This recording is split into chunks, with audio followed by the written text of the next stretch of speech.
It's Game 3 of a midseason series with the Mets. Games 1 and 2 showcased an Atlanta franchise full of resolve, resulting in a 6-game win streak and a spot perched atop the National League East. Tonight, the Braves hope to make it 7 straight with a series sweep. It's Braves baseball, and it's next on Sports South.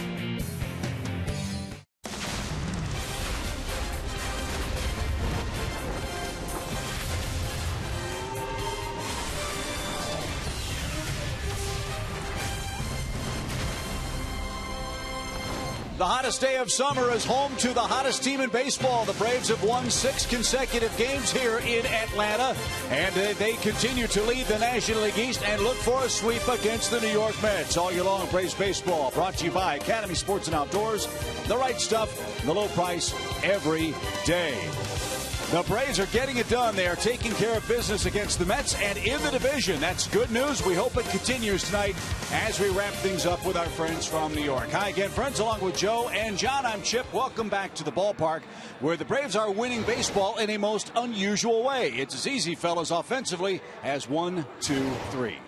Well, there's no doubt. And sometimes in baseball, you need 25 guys throughout 162 season. But in this case, you really need the top of the order to do what they have been doing. And it's a big reason why they've been successful.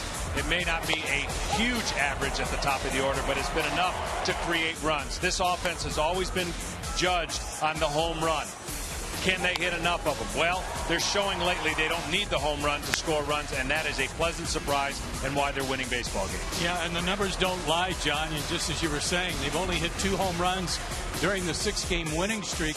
Top of the order, a 260 average. Okay, that's nothing to get all excited about, except their on-base percentage is 100 points higher. They're drawing walks, they're getting on, BJ's stealing bases, and they're getting a lot of clutch hits. They've scored 14 of the team's 32 runs during this streak. That says it all right there. And you know, Julio Teheran loves that kind of support. Hopefully he'll get some tonight as he tries to solidify what should be all-star game credentials. And Jen Hildreth is along for the broadcast as well. She'll talk about that when we come right back.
Delta Airlines, Ford.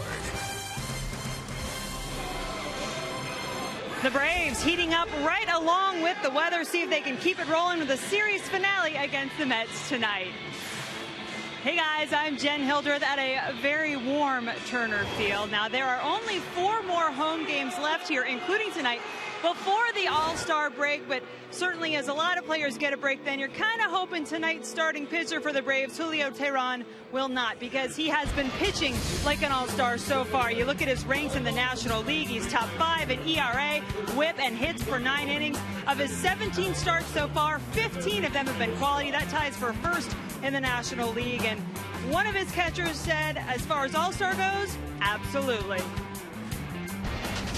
I don't know. I mean, a 2.5 ERA at the break, or I don't know what it is, right around there. I mean, he's probably been one of the best pitchers in the National League the whole first half. I think if he doesn't make it, I think there's something wrong with the system. I mean, this kid has gotten better every year, every start, and he's obviously been one of our best pitchers in the first half. And if he doesn't make it, I don't know what the All-Star game represents, because he's definitely an All-Star on our team, and it'd be a great honor to be able to see him go out there and get something he deserves.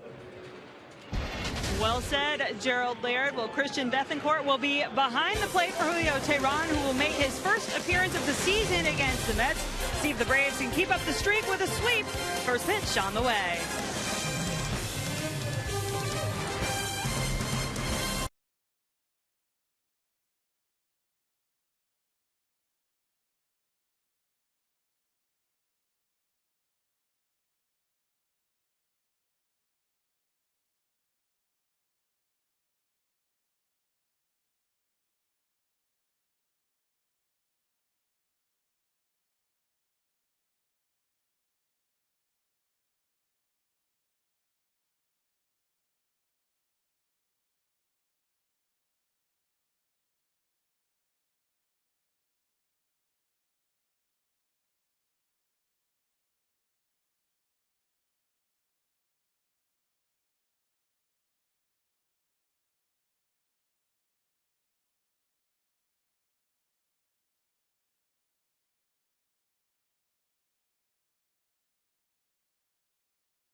Presented by the Georgia Lottery, Toyota, and AT&T, mobilizing your world. It is a hot, sticky night in Atlanta. A lot of fans have shown up for the finale between the Braves and Mets. We have an off day tomorrow, then the 4th of July weekend gets started here in Atlanta. And as hot as the weather is, the Braves fellas are even hotter. They're playing really good baseball. They've won 6 straight games and maintain a half-game lead over the Nationals in the Eastern Division race. There you see the weather, 92 degrees. Muggy is the forecast. And that's just how we like it here deep in the heart of the South, with Atlanta wrapping up this series with New York tonight. Expecting big crowds tomorrow, or excuse me, on Friday night for the fireworks display. Make your plans to get here early. Great fireworks show after the game between the Braves and the Diamondbacks. Good crowd Saturday and Sunday. Then we hit the road. Fellas, we head to New York and then the Cubs. And then all of a sudden, the All-Star break is upon us. And when you have a good team playing good baseball, that first half, fellas, seems to fly right on by. Well, that and sometimes the off days you don't really want. And tomorrow might be one of those. You're playing hot and you're winning a lot of games. You want to keep on playing, but hopefully that will be just a blip. And like you said, they can take care of business tonight and get that rest and go on from there. And who better to do that than Julio Teheran? He'll face this Mets starting nine is presented by their skipper Terry Collins and Toyota. New look at the top of the order. Eric Young is leading off. Curtis Granderson's hit a couple of home runs in the series, so he moves to the cleanup spot ahead of Eric Campbell, who's had a good run over the last week offensively for the Mets. We'll get our first look at Jacob deGrom, but for New York, they've seen Julio Teheran a lot, and the hitters, John, are probably not going to like what they see. No, they're not. And his record, of course, not indicative of how good he has pitched. He is in the top of a lot of pitching categories. And I think tonight's game is going to be different than the previous two. And what I mean by that is two pitchers who throw strikes are on the attack. The hitters are going to have to take advantage of what little mistakes each pitcher makes. And Julio Teheran has really progressed in his short beginning to his hopefully long career. And his 4 keys to pitching success tonight. We talked about Julio having some trouble with his first 30 pitches of a ball game. He gets touched up a little bit with that. We'll leave the first 30 in the bullpen tonight, Julio, and get started with pitch number 31 here in the first inning. And battery magic. How about he and Betancourt working together? These two young guys that have all for a long time been the top prospects of the Braves organization, getting to work together in the big leagues is going to be fun to watch. So Teheran, another toss or two, and then he'll be ready to go with Young, Lagares, and Daniel Murphy coming up. Mets are having a rough time of it. They've lost 6 of their last 7 games. A series that began with some hope for New York of staying relevant in the race hasn't worked out that way for Terry Collins' club. Their defense let him down in game 1 of the series. They committed 3 errors in the Atlanta 8th and blew a lead and fell 5-3. Last night the Braves won 5-4, and maybe the most impressive thing that we haven't talked much about was the great work by the Braves bullpen in picking up Mike Minor in game 2. Well, the bullpen is the strength. Coming out of spring training, everybody feared the bullpen. They knew what they could do from the 7th inning on.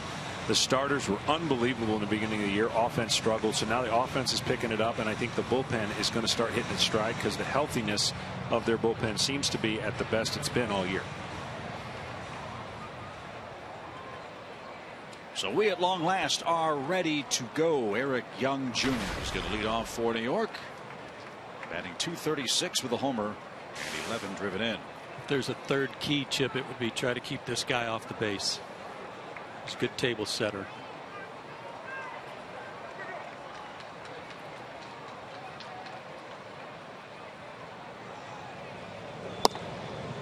And a perfect pitch gets us underway. Dan Iasonia, an Atlanta resident, has the plate tonight.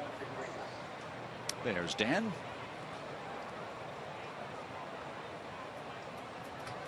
No balls and a strike.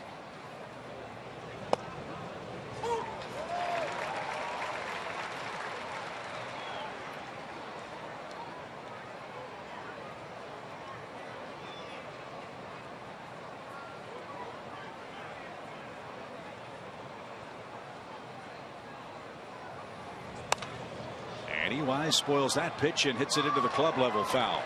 The last couple nights we were talking about each pitcher and why they're at the position on the mound where they are with their foot. Well, Julio Teheran has switched. He used to be a first base side of the rubber, and now the big adjustment that he has made, the faith in that adjustment has really, it's played out in his year and his progress. Ground ball, first base side, easy play for Freeman, and that third key comes into play. Young's retired on a ground ball out. 1 down. And what I mean by that is when you're on the first base side of the rubber, Julio Teheran had a bad habit of getting underneath the ball and kind of gliding to the plate. He had trouble with one part of the plate. Now what he's done is he's been able to keep his fastball down. He's got the angle from the third base side of the rubber with that real good slider, and he has just become the complete pitcher, the front end of the rotation, if you will. And he's a guy you don't mind matching up against anybody when there's a big game if they're at that position in the end of the year. When you say gliding a little bit, are you saying he's doing a little better job of kind of collecting himself at the top of his leg kick? Yeah, he's staying on plane. He's allowing his arm and body to catch up. He's not trying to sink the ball with his body or his hand. He lets the life of his pitches speak for themselves, and he can get to both sides of the plate. When you're trying to figure out what kind of pitcher you want to be and you sink the ball and you have lateral movement, then it makes more sense to be on the first base side of the rubber. but he was getting underneath a lot of pitches, and now he's got the angle to stay on top. And to me, that's the biggest difference. See that slider break, even though that was thrown for a ball. Imagine on the other side where he's got to start that slider to get it to be effective. And now he's got the angle that he wants against right-handers. He'll be able to, as he starts that more on the plate, that's why he has such a great average against. Lagares drives one toward left. That'll be playable for Justin Upton. And that's the second out in the opening inning. But what he's really been able to do, and I think the biggest benefit, is against the left-handers. The left-handers are only hitting 187 off of a right-handed pitcher. Think about that. That's hard to do. And now he owns that side of the plate that he was struggling to get to before. And the outside part of the plate. If you can make one area of the plate really good, let's say 80% of the time you can throw it where you want to on one side. The other side, you don't have to be as good. But if you're mediocre on both sides, you better be able to move the ball in and out, change speeds. So if you own one side of the plate, the hitters have to adjust to you, and you can be mediocre on the other side and be very successful. This will be a good challenge. One of the game's best pitchers against one of the league's best hitters. Teheran versus Murphy for the first time tonight. And Murphy's had another good series against the Braves.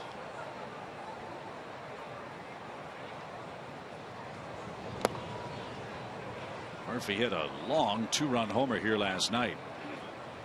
1 of 2 surrendered by Mike Minor. 104 hits for Murphy. That's the most in the National League, and it's tied for second most in the majors.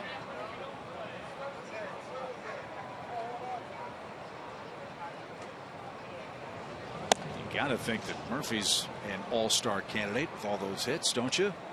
He would be if I had a choice to make. I think the players had to have their ballots in to round out the roster by last Sunday.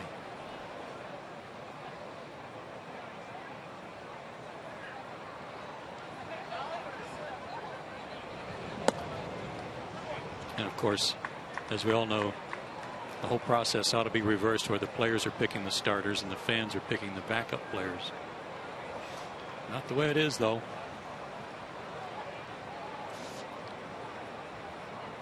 Hitters count 3 balls and a strike. And that caught a corner. Murphy wasn't too sure about it. Yeah, that was probably a ball, and that feels good for a pitcher on a 3-1 count. This ball off the plate. Let's see how he caught the ball. Bethencourt did a nice job acting as if his glove was on the plate.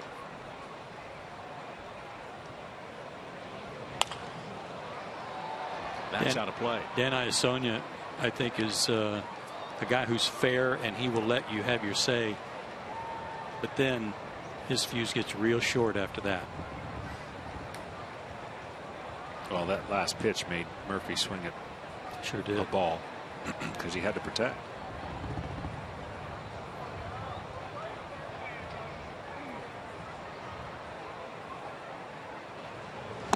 And Teheran strikes him out. Murphy's mad at the strikeout, but he's more mad at strike 2, I think. No chance for anyone to stash their all-star ballots as we head to the bottom of our scoreless first inning.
I don't think he took a ground ball during infield here while DeGrom is warmed up. Yeah, he got right in the sight of Dan Iasonia, who throws his hands up like, what do you want? Murphy just wanted him to know how upset he still was and still is. He better lighten up, because I'm telling you, Iasonia won't put up with it. Lighten up, Francis. As we head to the bottom of our first inning, Toyota presents the Braves starting nine. Andrelton Simmons has done good work against the Mets. And as we pointed out, the 1-2-3 men for the Braves lineup have done good work. And John, they'll have to against this man for New York. Yeah, pretty athletic, lanky pitcher. Deep short and through for Upton on the game's first pitch. One pitch, one hit for Atlanta against right-hander Jacob deGrom. Well, for Jacob deGrom, he's come onto the scene and had a pretty nice stint in Vegas. You see his 4 home starts. They didn't give him any runs. And on the road, the ERA is a little bit higher. But overall, he has been pretty good. First pitch, as you just saw, they're hitting 333 off of him. So first pitch swinging, base hit for B.J. Upton. And the work scouting report on him. The funny part is the top of the order is what we've been bragging on the Braves for. First 2 guys in the order are typically guys he handles real nicely. So already the Braves have won the first part of that battle. And Knight moves. Yeah, I'm glad the cameras were on you, Chip, when you were doing that dance for Bob Seger. But he is 0-4 in night games. So when the sun goes down, he's in big trouble tonight. He may be in big trouble here in the first with B.J. Upton extending his hitting streak to 9 games and got a good lead at first. So John, you like this guy? Yeah, I do. I mean, you know, everyone, we talked about it in the open, and, you know, everyone knows about Harvey, they know about Wheeler, and they're talking about Syndergaard. And I think the future is bright for the Mets when you find a guy that maybe not everybody was talking about. He's made some strides, and I like his makeup and the way that he delivers the baseball. It's only going to get better, I think. Very athletic, you know, maybe a cross between Arroyo and Buchholz. Probably a little stronger than Buchholz, lanky like Arroyo, and doesn't have the same delivery, but he's got a firm fastball and he mixes speeds very well. How about a tall version of Lincecum with the dew? The dew, yeah, throw 3 of them in there.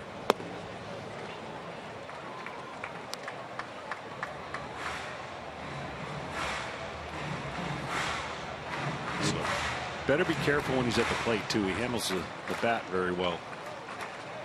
Have an amazing stat on deGrom and the Mets pitchers at the plate when he comes up later on tonight. You won't believe it. 2 balls and a strike. And bell tie down the middle. Andrelton took it.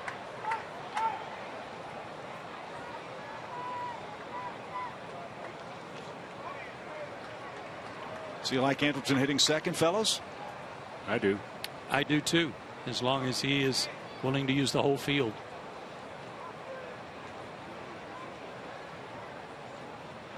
I think he's been up in the big leagues long enough to have learned a few things about the way pitchers try to pitch him, about the way teams try to pitch him.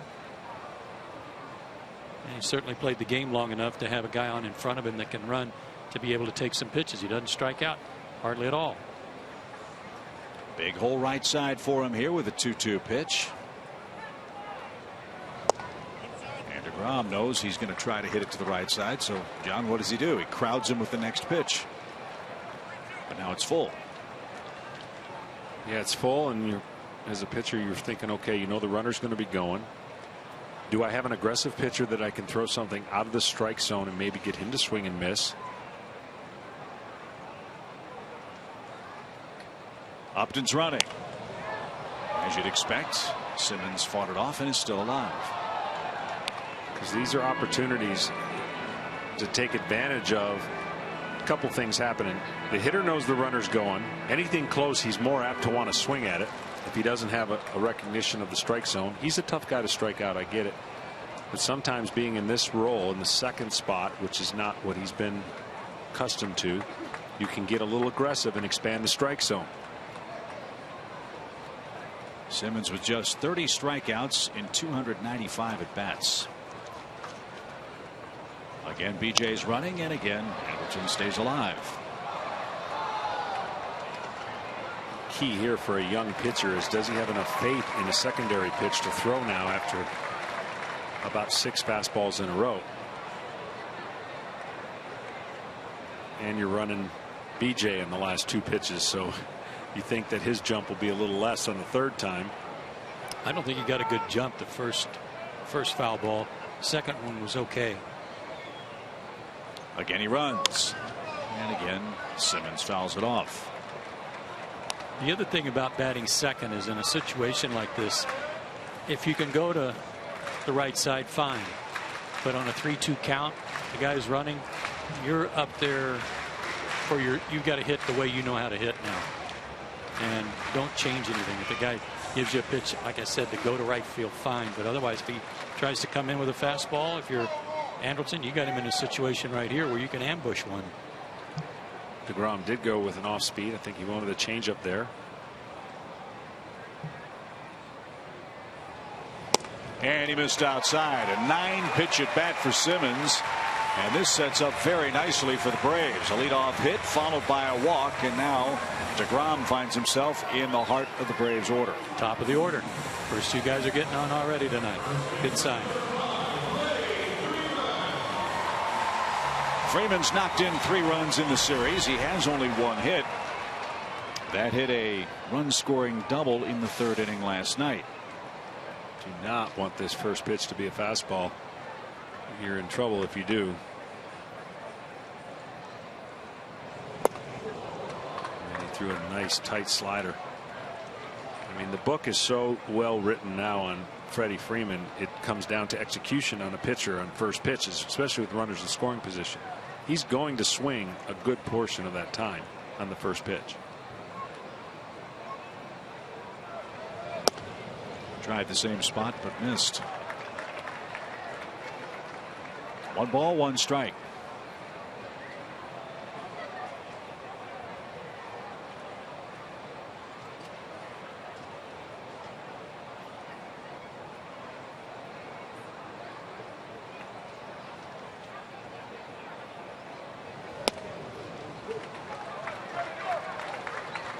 So hard to pitch in to a guy like Freddie for fear of making a mistake in there. So that's why you see so many misses, causing him to kind of jackknife out of the way. The teams just don't want to get the ball out over the middle of the plate to him because of his great power the other way.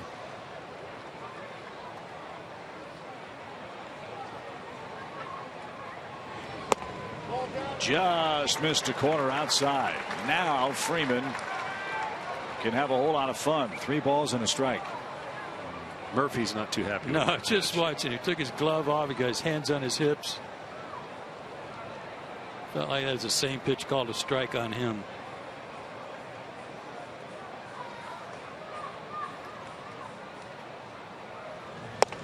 Freeman walks.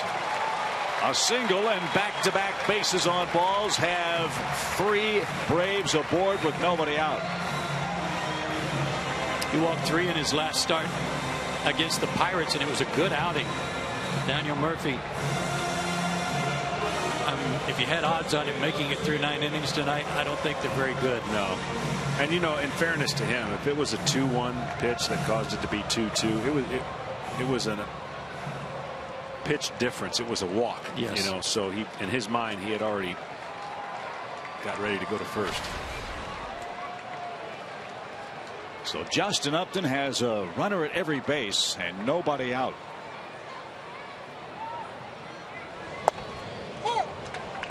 Inside corner strike. It was a great pitch with the bases loaded. If you're going to go with a fastball, that's the last thing I think Justin Upton would be thinking about, is a ball in on the guy that just walked a couple hitters.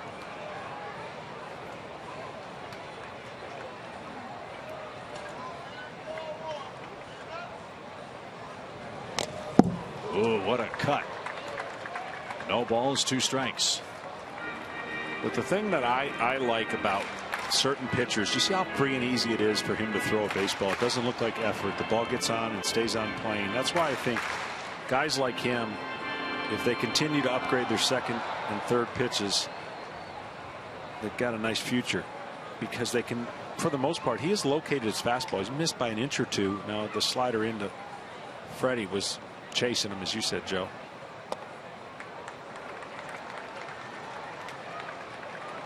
He was a third baseman and shortstop in college at Stetson. Converted to pitching in his junior year. So he hasn't been pitching all that long. Right. A 9th round pick in 2010.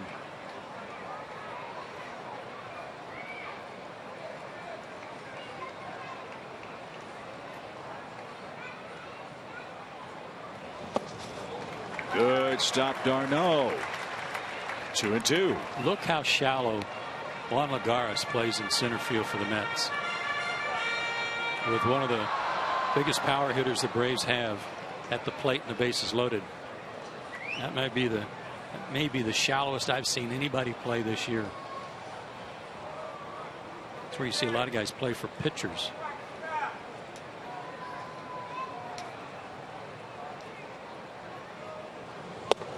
He struck him out.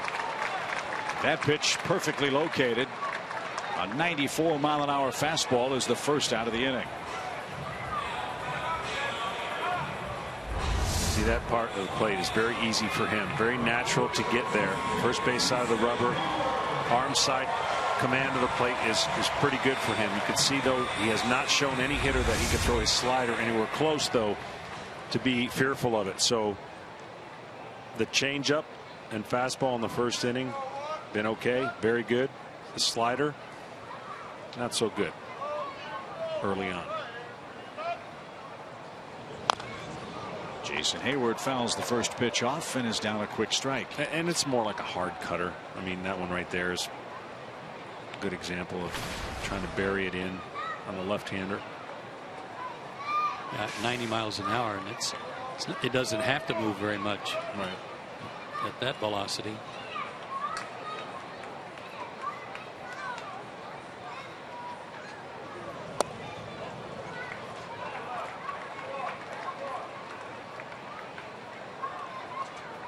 B.J. Upton singled on the first pitch in the bottom of the inning.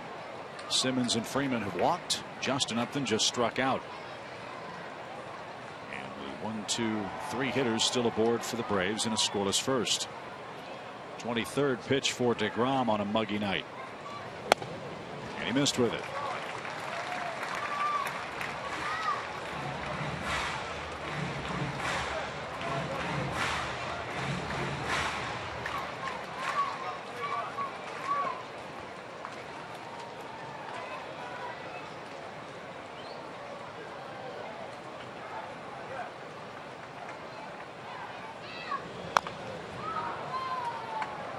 Now it's 2-2. Big pitch coming up for him here already. First inning. Not wanting to go 3-2 and be forced to throw a strike. That's exactly right. And you got to go to where you're most comfortable. And so far, where he's been most comfortable is away to a lefty into a righty. Yeah, when he walked Freeman, he was just missing that outside corner.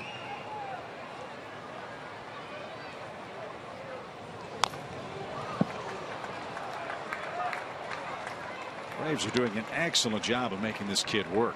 First time they've seen Jacob deGrom in regular season play. Hayward's the 5th man to hit in the inning.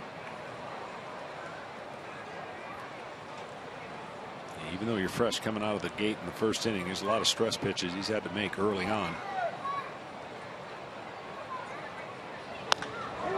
High pop fly toward right. Granderson broke back. Now comes charging in. He's under it. There's the catch. BJ will not advance. And it's a good thing. That's why, by the way, I maintain that a pitch count is an arbitrary number that means absolutely nothing. Because if he gets out of this inning, okay, with 1 run or no runs or whatever it is, his 28 to 30 pitches are going to be more stressful than just 30 pitches through 2 innings. So you can't look at them the same way. And you look at his count, almost even balls and strikes. And say, wow, he's struggled with his command, and to a certain degree he did. But he threw strike 1 to 4 of the first 5 guys. He just couldn't finish anybody off. Yeah, it's that secondary pitch, or well, I would call it his third pitch that he struggled with, that cutter slash slider. He's only thrown a couple that they fouled off. Everything else has been off the plate. Chris Johnson bats with the bases loaded. Now 2 outs. You want a barometer for the Braves ball club? Look at what Atlanta has done with Chris Johnson being productive. Georgia Lottery hitting the jackpot. Sorry, Chip, those numbers look familiar from last season, right, for almost a whole season's worth of work.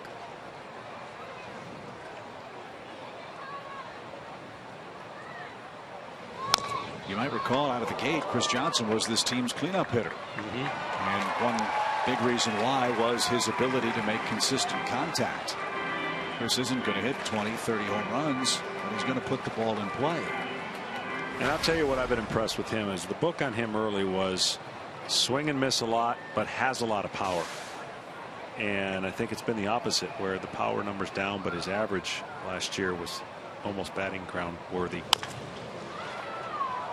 Tell you what, I've been impressed with DeGrom already here, and his pitches he's made in on Justin and Chris in a real tough spot. And that's where his freedom is. You can tell each pitcher has a freedom area. Some will pitch away real well. He throws really well to his arm side.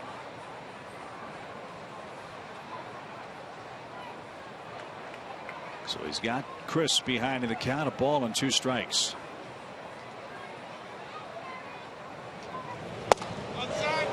Just missed. Did he change his delivery there a little bit? He didn't quick pitch him, but he didn't have quite as high a leg kick. No, I think it was close to the same. Is it? And that ball was definitely off the plate. PNC pitch tracks. Well, here's where he wants action. 2-2.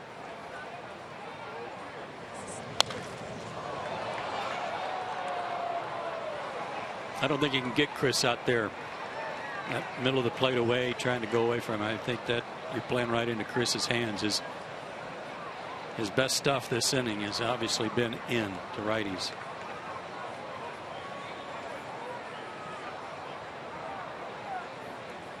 Especially since he can't locate that slider yet. Another 2-2 pitch. Here's vintage Chris Johnson.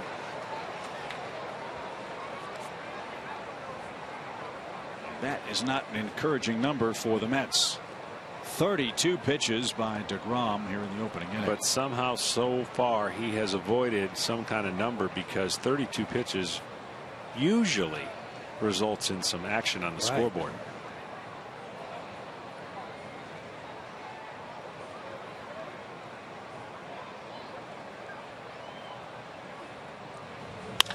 Hot shot. Campbell can't get it. It's into the left field corner. Two are going to score. Here comes Freddie around third. They're going to wave him. Here comes the relay throw. It's going to be late. The Braves break through with a bases clearing double by Chris Johnson.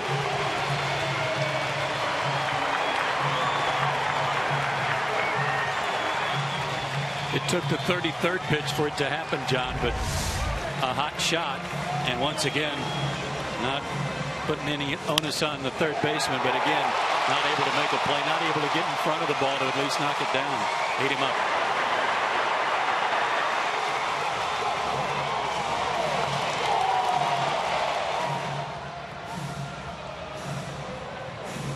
So the Braves get a single, 2 walks, and a double with 2 outs, and lead 3-0 over the Mets here in the first.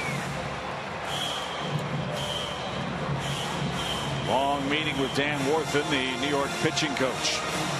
It's amazing how much the confidence and momentum of a game can sway on that one pitch in the very first inning.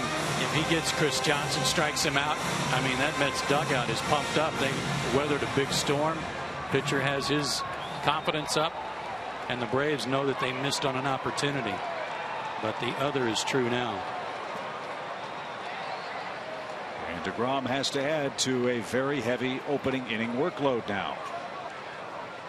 Tommy La Stella bats and takes inside. Ball 1.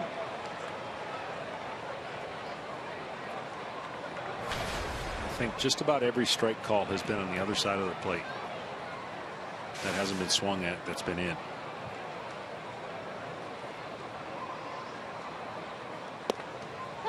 there's the first. To my recollection. I think you're right.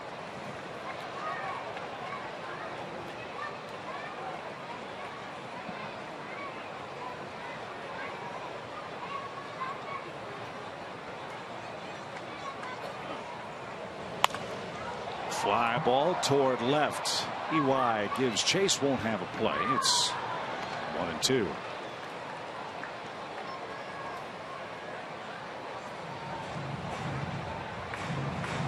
This isn't a sexy offensive ball club right now for the Braves, but it sure is fun to watch the creativity with which they're putting runs across. They've been manufacturing runs by the bunches over this 6-game winning streak. It's all in the eye of the beholder now. Yeah, that's true. 1-2 pitch is cut on and missed. 37 pitches for DeGrom. The pride of Stetson University is a Mad Hatter. He gave up 3 in the first inning. Chris Johnson's bases clearing double, the big blow in the inning. After 1, Julio Teheran and the Braves enjoy a 3-0 lead.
After the first, and talking to Freddie Gonzalez earlier today, he was saying he feels his team is playing their best baseball of the season over the last couple of weeks. He said he's really thinks that the team is given a good feeling of how good it can be. And one thing specifically he mentioned, guys, he talked about all the phases being good: starting pitching, the bullpen, the situational hitting. And he said, you know, if you go back and look at what we've done when we've had a runner on third, we've almost always brought him in during the stretch. And Chris Johnson making that the case already tonight.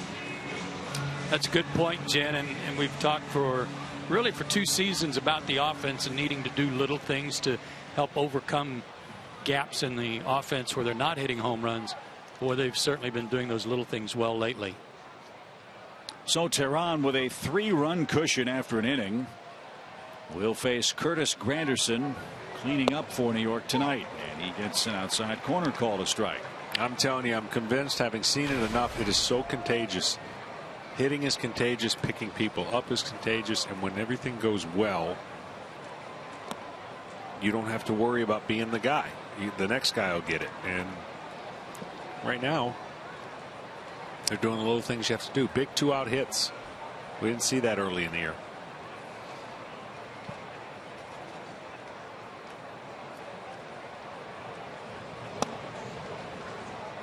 That missed low to Granderson, who's had a big series. 4 hits, including a couple of homers for the Mets. Second time this season he's had games with homers in back-to-back appearances. And he's got a 2-2 count. He's been a money hitter for the Mets since May. He got off to a terrible start. They were booing him like crazy at Citi Field in the early weeks of the season. Granderson hitting .278 since May 1st. And that's a pop-up. Shallow left. Upton comes in. Justin's under it. And Granderson's retired. 4 up, 4 down for Tehran to start his night. And here's Campbell. Eric Campbell filling in for David Wright. David Wright out with a sore shoulder. The Mets are hoping he'll be able to come back and play for them Friday when they get back home to start their homestand with the Texas Rangers. Well, they missed David Wright's bat, but regardless of whether or not he was able to swing this series, I think they missed his glove at third base more. Absolutely.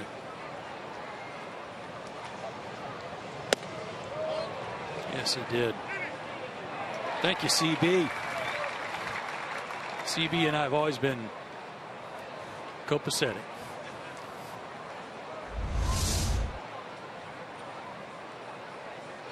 CB Buckner, the umpire at first. That's too high. 1 ball, 1 strike. Tehran has had a terrific June. 2 wins, 2 losses. That's not the terrific part. His command is what was terrific. Only 3 walks the entire month. 3 walks all month. Yep. That's Maddox like. 37 strikeouts in 35 1/3 innings.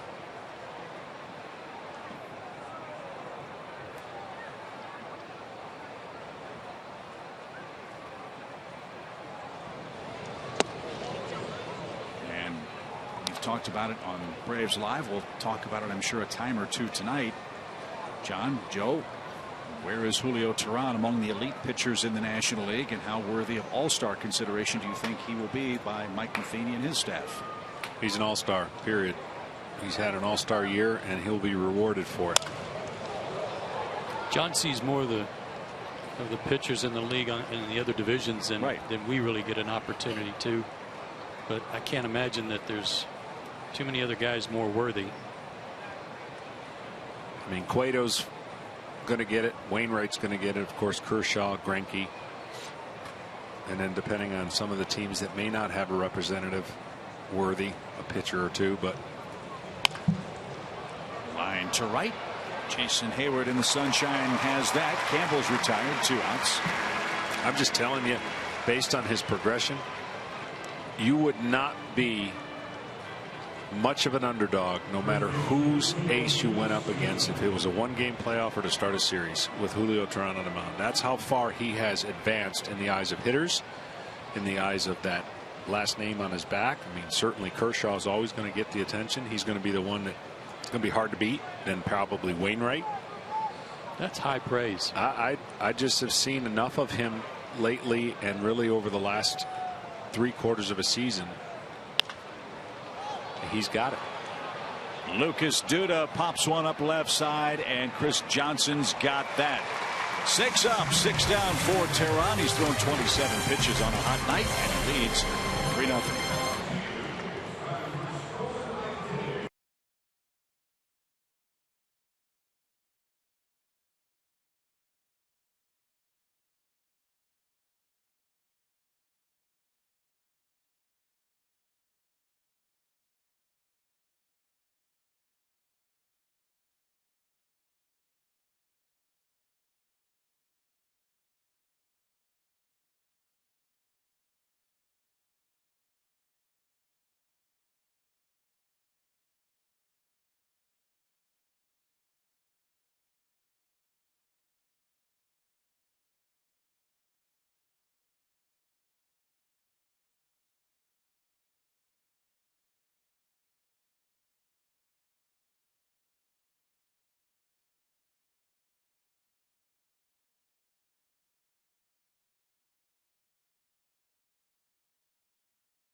field for his last All-Star game in what should be an emotional and unforgettable night.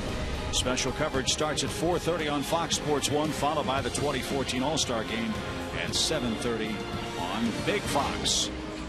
You have until 11:59 p.m. July 3rd to cast your votes for the National League All-Star game. Here are the voting tabulations up to the minute for the senior circuit.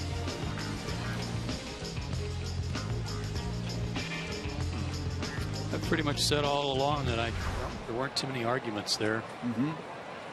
Did you guys happen to see the tongue-in-cheek kind of? Just a second. Bethancourt to short. Tejada loads up and gets Christian for number 1. The little I approve this commercial type thing for the Brewers in their promotion. The one where they Cardinals fans thought they were dissing. Yeah. I thought it was pretty funny for LaCroix. No, I haven't seen it. Oh, basically it's a spoof off of a political ad. I approve this message, and I thought it was good. And the Cardinal Nation was a little up in arms over it, but it was all in good fun, trying to get Jonathan LaCroix. LaCroix some more votes to try and. That's a great idea. Joe and I were talking about LaCroix in first series of the season. He might be the best catcher in baseball that not many folks outside the upper Midwest know an awful lot about. Yeah, he's having an unbelievable year. That's a position loaded all of a sudden. You remember how lean it used to be over the last couple of years, and now you've got guys from Montero, Posey, Gaddis before he got hurt, LaCroix, and of course Molina. And somebody's not going to make it at that position and be deserving of it. How about Tehran with a base hit? Well, there's pressure on him tonight. This guy DeGrom can swing the bat, and he didn't want to be embarrassed or didn't want to get shown up. Watch him throw some top hand on this. Slashing. Oh. Been there, done that? Yeah. Hand in the air, nothing to it. So a 1-out single for Tehran brings up BJ. He singled between short and third on the first pitch of the night for the Braves batsman. And he shows bunt. DeGrom fields and fires to first in time. Tehran at second. 2 outs.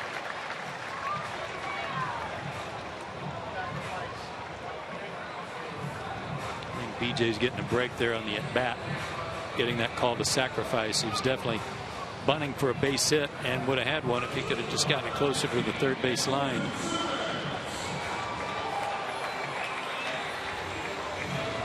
Yeah, Freddie, I think he's asking him. That was for a hit, right? Just couldn't place it where he wanted. But it's an RBI chance for Simmons. The Braves got a run scoring hit from Chris Johnson with 2 outs in the first. Let's see if Andrelton can make it a 4-0 Braves lead. Maury Wills taught just about all of us that came up through the Dodger organization how to bunt. And one of the things he talked about for those of us that tried to bunt for hits was that if you bunt it to third and you're bunting for a hit, make it a base hit or make it foul.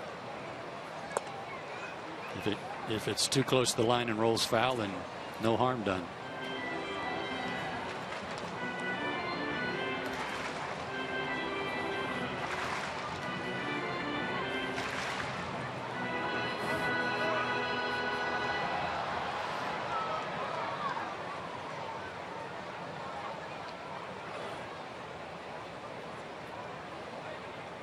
Big lead for Julio at second, 2 outs.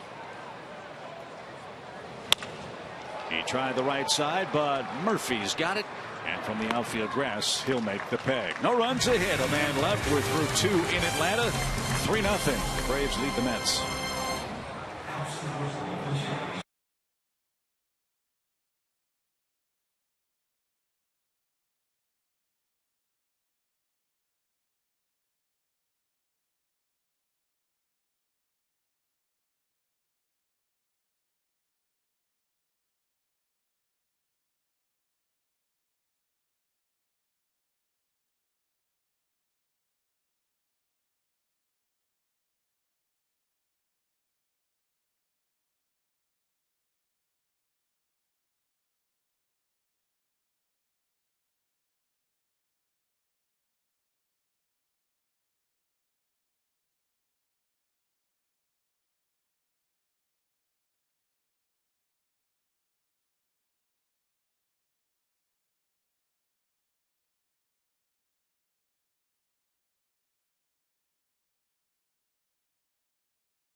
sweep them out of town.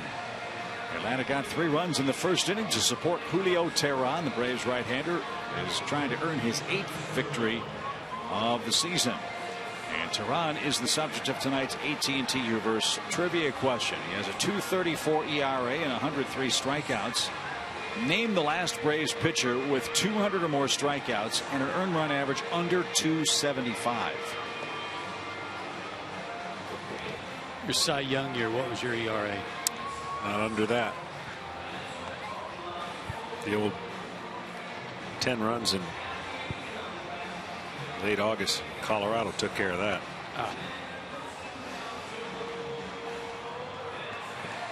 I'm gonna quickly guess, because that's the only way my computer works. Just to quickly guess. and I want to say Tim Hudson. Be a good guess. Well, those are all-star rankings right there. Right. All-star caliber rankings. Well, a casual fan will look up and say, well, hey, he only has 7 wins. That doesn't really tell the story for Julio this year. Right. That did say last pitcher, though. Yes. Right? Yes, and I wanted to say Steve Avery, but it may be someone. Well, I think Maddox has done it a few times. Maddox definitely had over 200 strikeouts. ERA under 275. One couple of years he was under 2. Yeah, it's real hard to pitch whenever hitter's 0-2. Oh.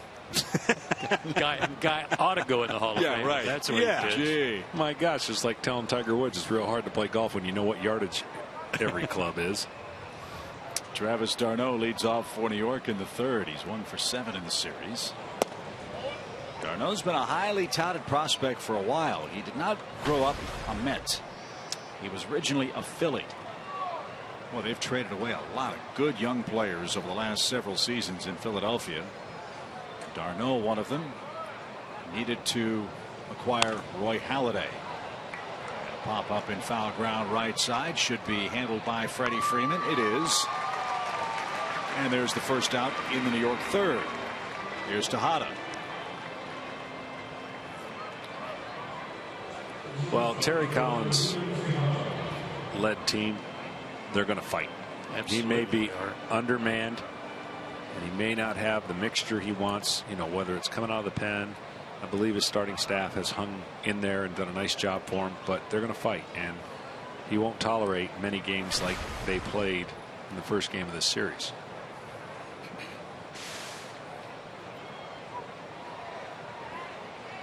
Tejada with a .242 average, couple of homers, 17 knocked in. Well, we've already seen what he's done in this series. Granderson's had a great first 2 games. He's moved him immediately to the cleanup spot. Lagares had a good night last night. He moved up to the top of the order. He's not afraid to shuffle his lineup just based on who's hot and who's not right now. And you got to give him credit for trying there. Well, he would have had DeGrom higher, but I think that really does not give your confidence to your position players. Yeah. I just thought the only thing that was unfair, and it leaked, like everything seems to leak, the conversation of what the GM thought the Mets were capable of doing this year coming out of spring training, winning 90 or 92 games. It's just unrealistic. That's not the type of team they had. It's not the type of wins they would have gotten.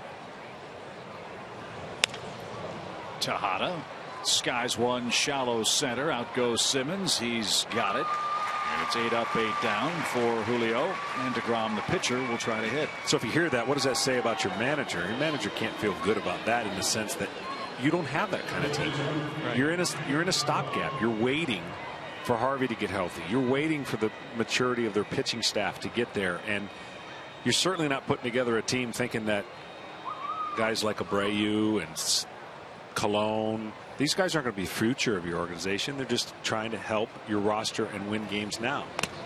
So it was a little odd to hear that they thought that highly of their team coming out of spring training, that they could amass that kind of wins. And 90 or 92 wins might win the division on any given year. Sure. And in this right now, the state of the National League East, I just don't see that happening for the Mets with the Braves and Nats to contend with.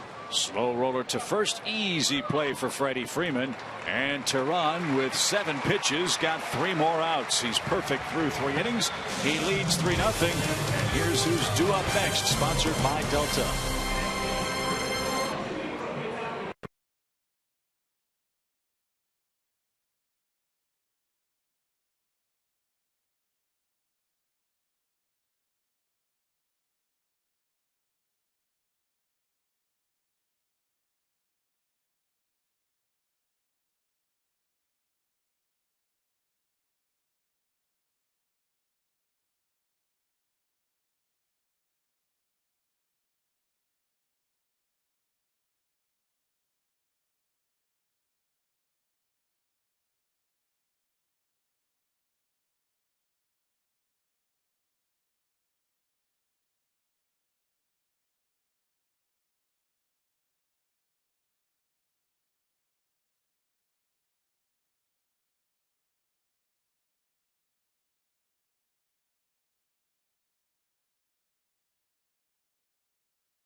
Nothing, bottom of the 3rd inning on a steam bath night at Turner Field. Catch the Braves as they battle the Diamondbacks here at the ballpark this weekend. Act today and save up to 31% on all-you-can-eat seats with the Braves Steal of the Week. That's a $26 savings with an offer that's good tonight only. Take advantage of this great deal now at braves.com/steal.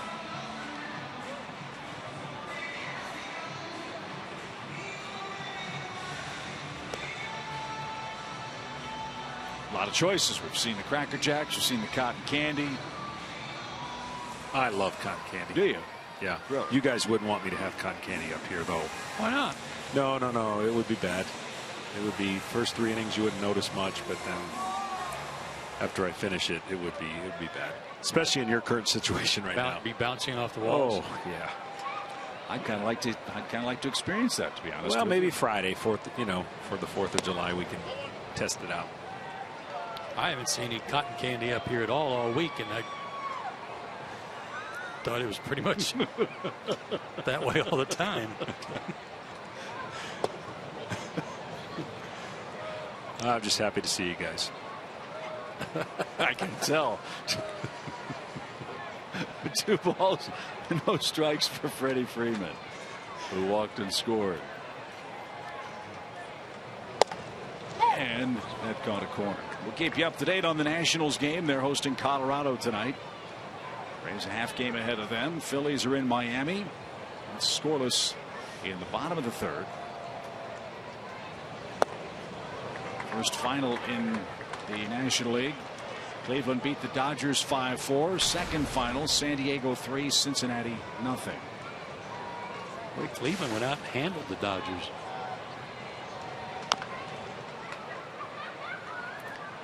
San Diego's amazing. I don't know what else Bud Black can do. I mean, they can't score, but they've been pitching really well. And doing it recently without Andrew Cashner, too. On their 4th straight today. While the Padres are now 9.5 games out of first place, they're in 3rd out west. They won a game the other day and got 1 hit. Right? Yeah, they've done it twice this year, believe it or not. Something that hasn't happened to one club since the 60s when the Dodgers did it. As Freddie Freeman chased a ball a little low and is struck out for out number 1. Is this that cutter, John? This right here is going to be his changeup. He throws it kind of firm, but it takes enough off of it to have it kind of a dead fish.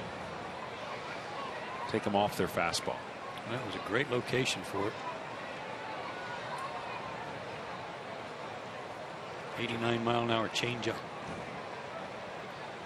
Was it 89? Yeah, I might be wrong then. And his cutter. Once I saw the replay, I would agree with you. I thought it was change.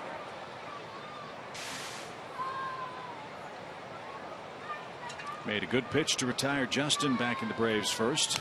Upton had a big cut. I always admired those guys, the pitchers who had their normal fastball, but then had the so-called BP fastball, batting practice fastball. That really wasn't a changeup, and it wasn't their best fastball, but it was something that had a little bit off of it, may have a little bit of movement to it, and was kind of baffling to hitters sometimes because they were a little in between. You know, that 3-0 get over fastball that they could use in any count. Takes a lot of trust. You've talked a lot, Joe, about Roy Halladay's playoff performance against the Reds when Johnny Gomes said he had 8 pitches that day. What a weapon that is. Change speeds with everything and go get them. And both sides of the plate.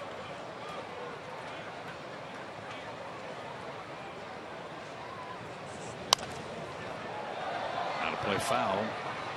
1 ball, 2 strikes. I mean, that's one of those guys that I've been talking about during this series that you enjoy watching play, and it's easy to say that sitting up here, but as John said, when you're sitting in the Braves dugout, you don't want a guy to pitch well against you. But I enjoy watching those types of pitchers work, and I miss seeing Roy Halladay out there.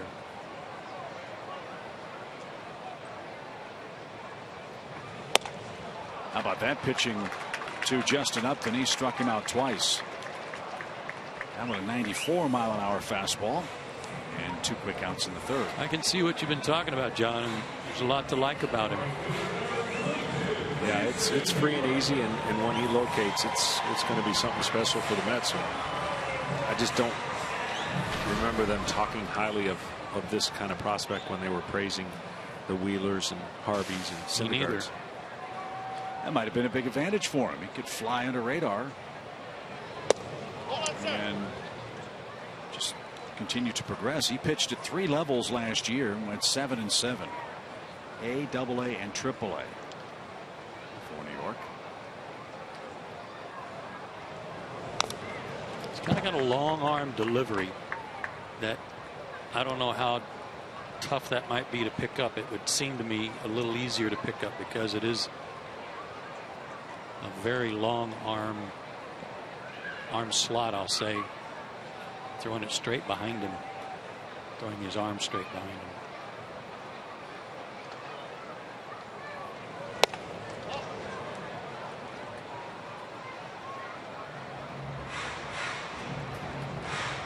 But much like what's underneath his hat, a lot of hair on his fastball, as they say. Yeah. A tapper over the mound. Tejada gloves, throws on the run, safe at first. Hayward's speed earns him an infield hit, and a marvelous effort by Tejada, who did all he could to prevent that second, or I should say that out with that hit with 2 outs here in the 3rd inning. You could just see a look on DeGrom's face too, and that ball went over his head like, oh no. Good hustle by Jason as always.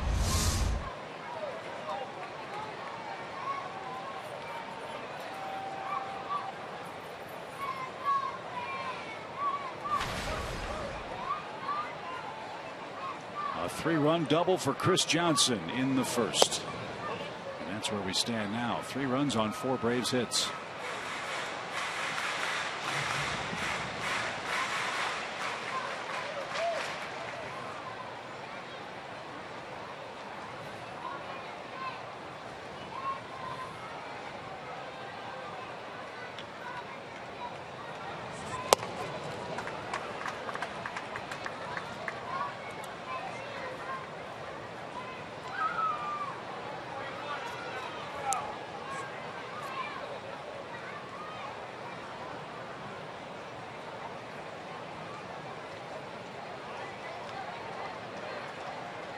starting pitcher. I used to love when somebody's landing spot was nowhere near mine. And these two guys pitch on opposite sides of the rubber, so you don't really have to mess with that. You take for granted the early part of the game, it's no big deal. The mound's fresh, but man, after a while, the toe drag and the landing spot, it just messes with your eyes when you get ready to go drop that leg down to a spot that's not your hole. Got a good shot of it right there. And to make matters worse, when you come out of the pen in the ninth inning, it really can be an issue. Now, you always have the opportunity to have the ground crew come out and fix something that might be deeper than you want. But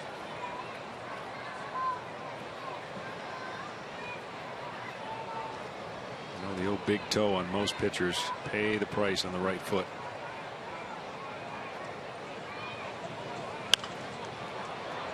Johnson skies one foul again. 2 balls, 2 strikes.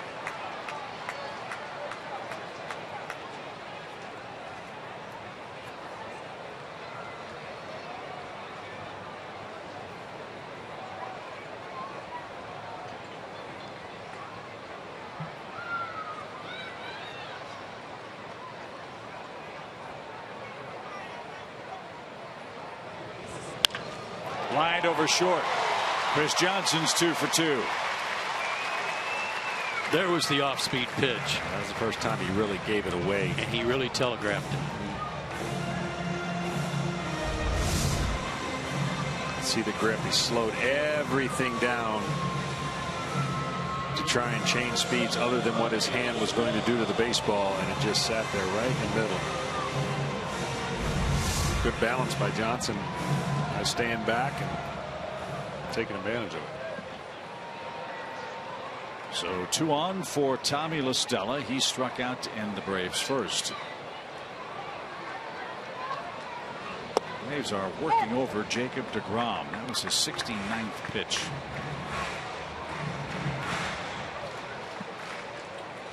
Came right back with it, though.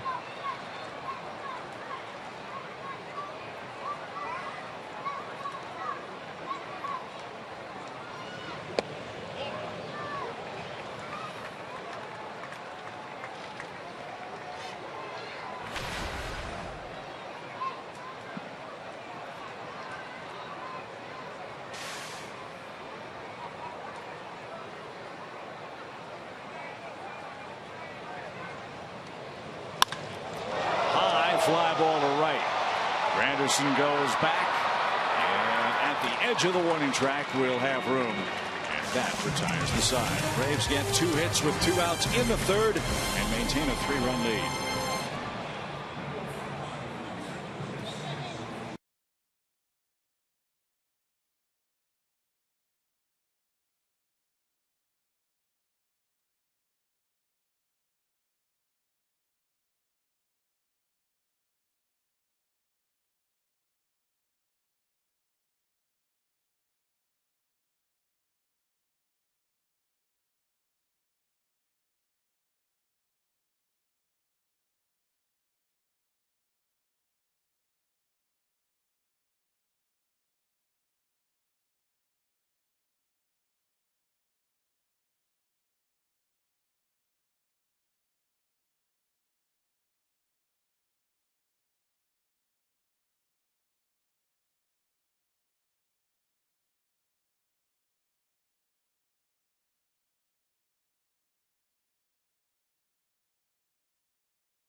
Looks at the Mets. He's got Young, Lagares, and then we'll keep our eyes on Danny Murphy, who was not happy about striking out at the end of that opening inning for the New York offense. 9 up, 9 down for Julio. He's been staked to a nice first inning advantage.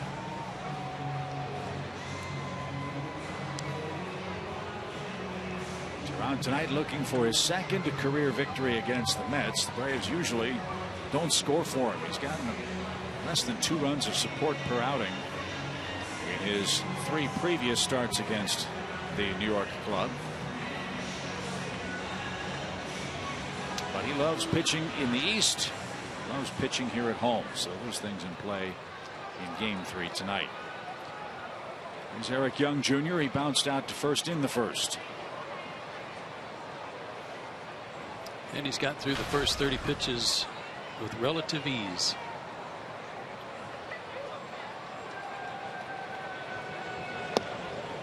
Five of the last 6 outs have been fly ball pop-up outs.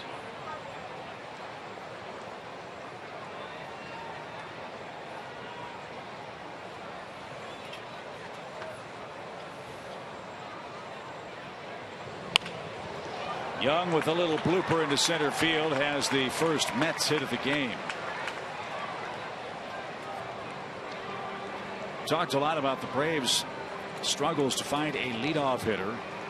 Same thing could be said for the Mets. Eric Young tonight is batting leadoff for the 41st time. That's far and away the most leadoff assignments on the club. But they've used 8 different number 1 hitters this season. 8. Juan Lagares, the second most leadoff assignments. He's done it 20 times. Tonight he's hitting second, and Young's running. The pitch, a strike. The throw from the knees of Bethancourt sailed high, and Young with a terrific jump steals his 22nd base of the year. He got a huge jump. He stole that on Julio. Even the great arm can't catch this up. It's about 11 feet of strides before he even delivered the ball. A little for those of my era, Benito Santiago looking throw from the knees.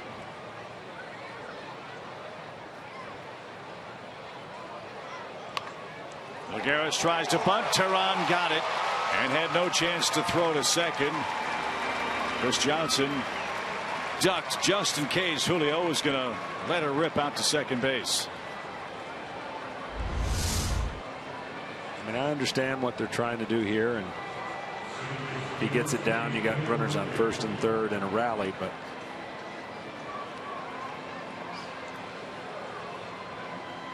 well, remember the other night the Mets got single runs in the first 3 innings, and the Braves, thanks to some help from the Mets, came back to win that game. And maybe they were kind of thinking the same thing. Get a run in here and cut into the lead a little bit, get your offense going, because nobody had reached base until this inning.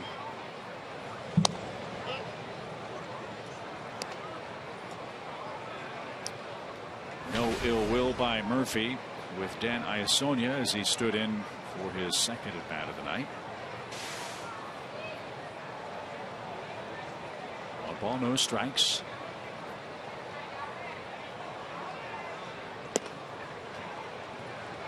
And here's why there was some of that frustration from Murphy. His pitch that was called strike 2 in the first inning. And one on Freeman that was called a ball that upset him.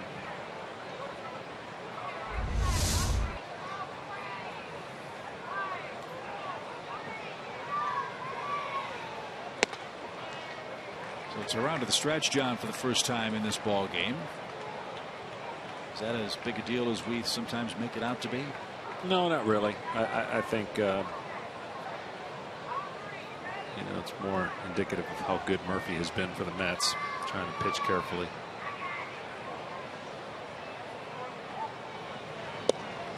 And they do pitch carefully. Murphy walks, first and second, 1 out, and here's Granderson.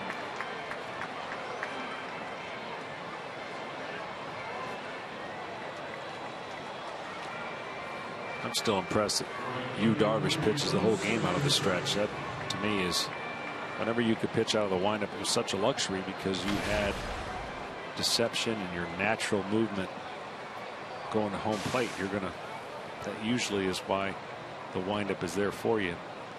But he, for whatever reason, mechanically has pitched entirely out of the stretch as a starter, which you rarely see.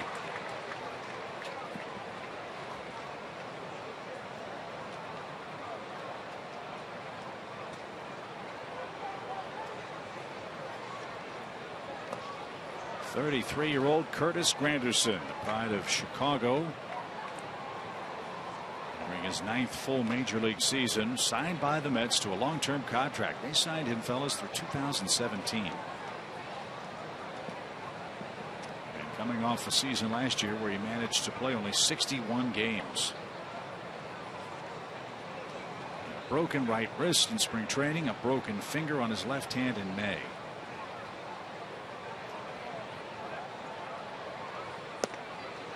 It's no secret that the Mets the last couple of years have been desperately looking for any kind of production from their outfielders that they can find.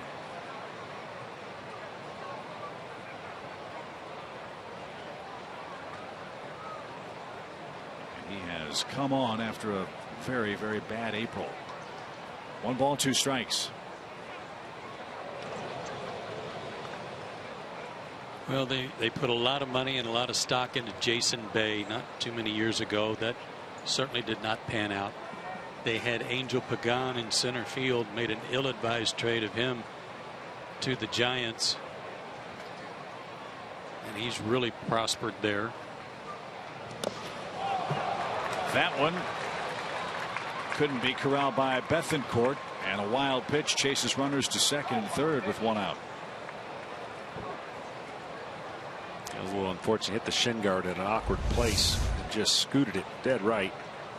Spiked his slider. See the spin catch the bottom of that shin guard that protects his foot.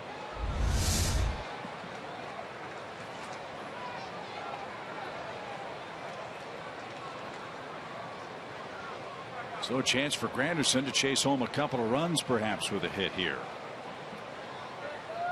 Leadoff single, a bunt try, pop up, and now a walk and a wild pitch. And now a fly ball toward left. Justin settles behind.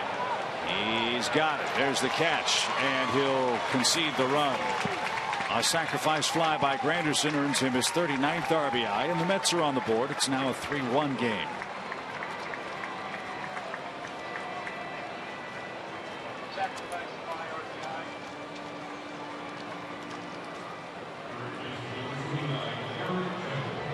And Campbell hits, representing the tying run.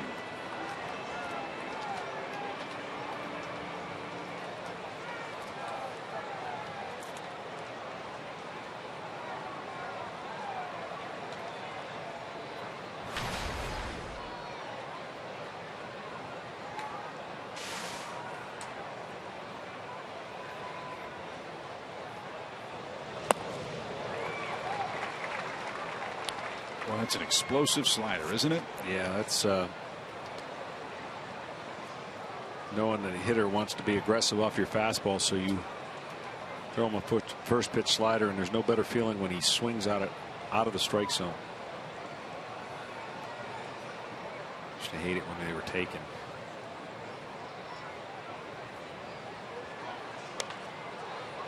And just like that, Campbell's behind 0-2. That was kind of pitch it appeared like DeGrom was making on the right-handed hitters in the first inning. Campbell got tied up.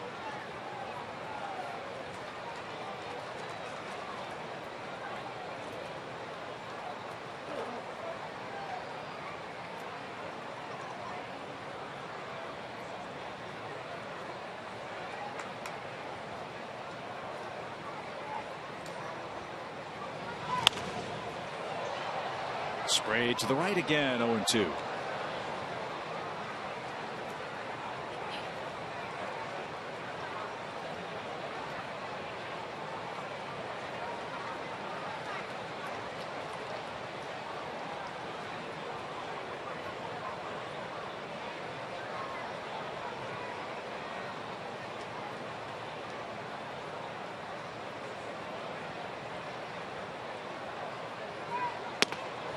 You know how many foul balls, right, go into a stands, and people do some crazy stuff to get the ball and all that we take for granted. In Australia, that was the biggest cheered thing that went on. They're used to cricket. They don't get any action in the crowds. That ball bounced off Teheran's leg, and that looked like it stung him. Eric Campbell has an infield hit.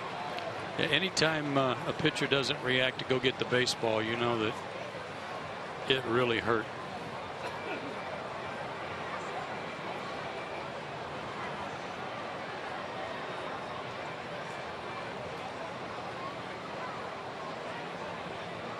Saved a run, I know that. It was going to get back through the middle, it looked like, and drive in a run on the outside of his right leg. Is that where it got him?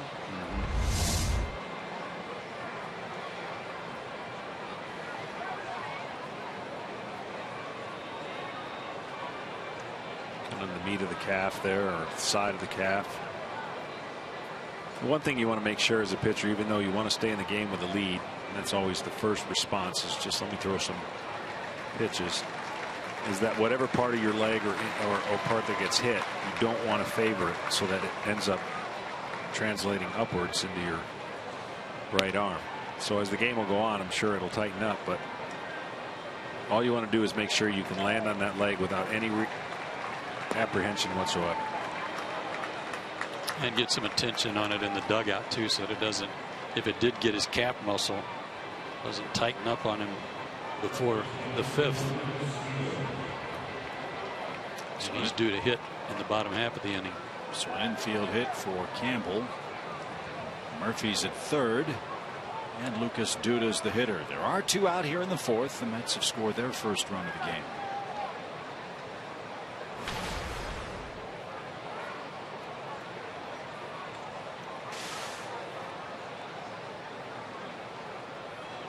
Remember, this year the Mets started with a tandem at first base. They had Ike Davis, they had Lucas Duda.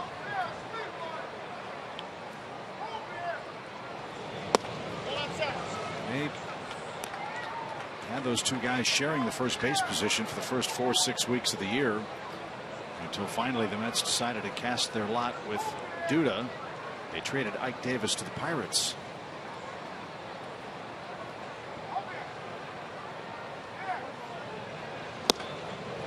Joe made a great point last night.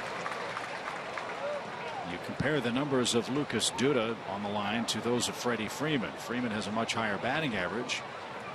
Freddie 13 homers. Duda has 12. Freeman 44 RBIs. Duda has 41.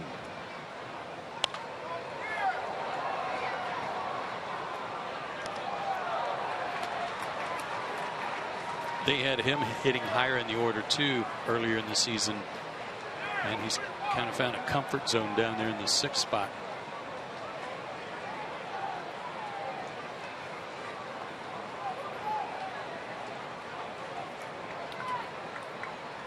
Lucas out of Riverside, California, and USC.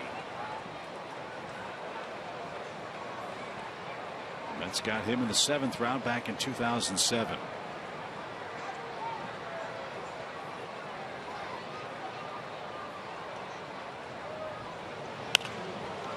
Skied foul, still a ball and 2 strikes. They used to have a great college tournament in Riverside. University of California at Riverside, or Cal State Riverside, however they say it. But they would have a big 8-team tournament, kind of a round robin thing. It was, you almost had to wait in line to get an invitation to go. It was that popular.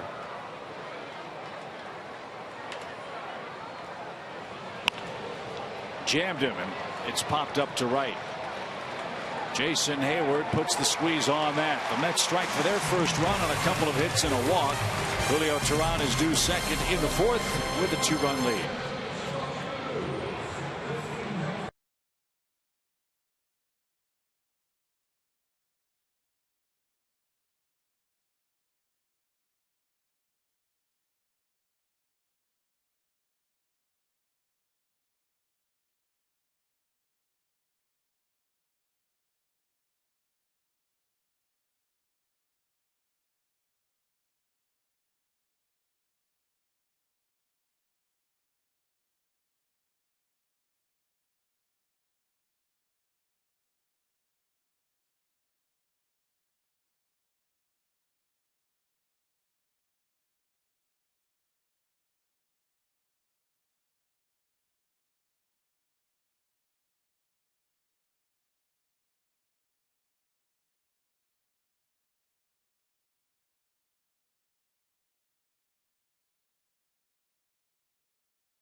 Always fun to have John in the booth with us here at Turner Field, and the Smoltz Follies are our SunTrust shining moments. Oh, we got other ones. Oh, yeah. All right, that's 2. I want to see one more, though. Can I see one more? No, I want to see one more. That one's beautiful, though. This is the one I wanted to see. That was a little mock. You know, this is what Perez used to do every time he was on the mound, do a little dance, right?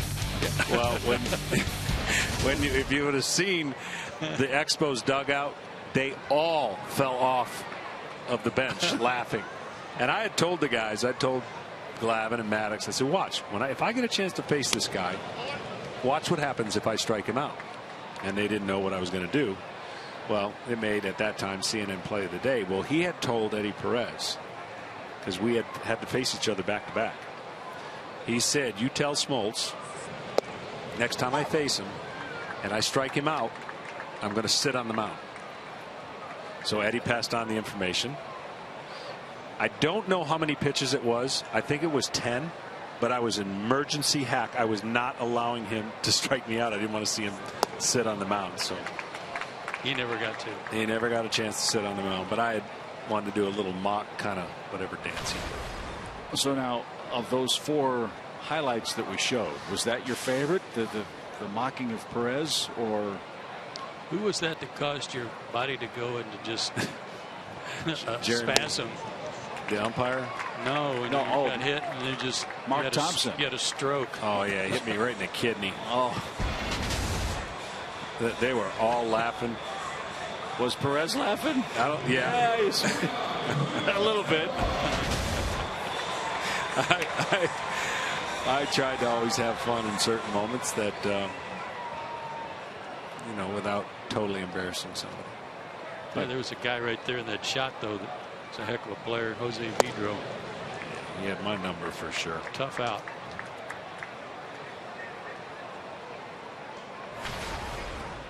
Julio singled his first time up. Bats here with 1 out after Bethencourt struck out.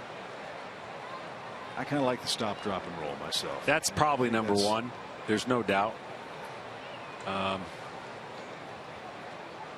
Caused me some issues afterwards, unfortunately. I think I had a rib or 2 out of place after I was done with that. And then besides the fireman video, Mark Grant had accused me of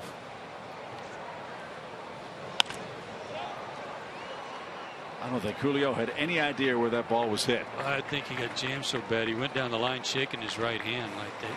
He got jammed unmercifully.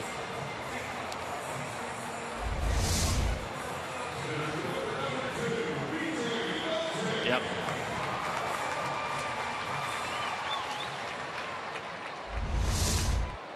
Getting dinged up here.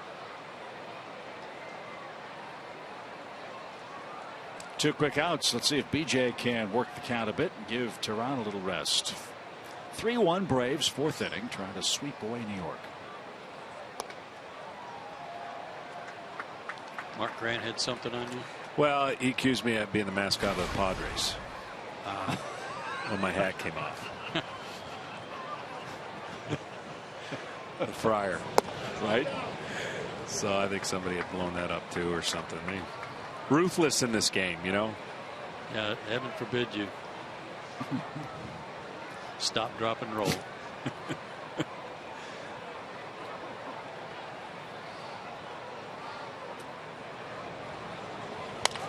I mean, Father Smoltz does kind of have a nice ring to it, doesn't it, Joe? Papa John. Especially when I was on especially when I was on all fours trying to catch my breath. Oh boy. San Diego was the place where I got my first kind of rookie, not hazing, but I'd won that game against the Mets, and the next trip was to San Diego, and so I was, you know, eager anybody's request, and I had got a note on my locker in my chair said Mr. Bear would like to do an interview with you, and they gave me the number, and they had that back in the day when the clubhouse had a phone right there in the clubhouse, so I just jolly right over to the phone and noticed more guys than usual were paying attention. And I dialed up the number and it said, "Welcome to the San Diego Zoo." And I quickly put the phone down and realized, okay, I'm now in the big leagues. Watch out. Mr. Bear.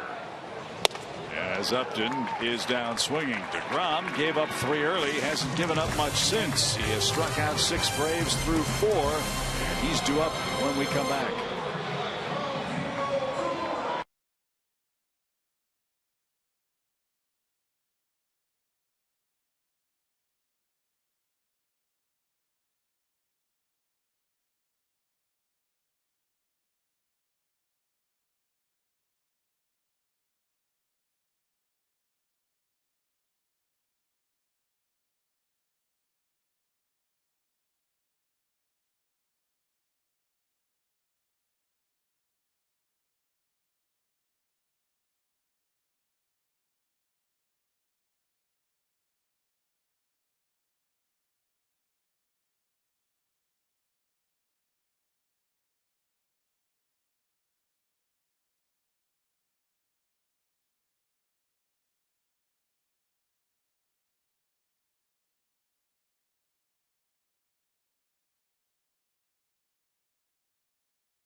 Braves lead the Mets in Game 3 of our series. As we've mentioned before, time's running out to vote for your 2014 MLB All-Stars.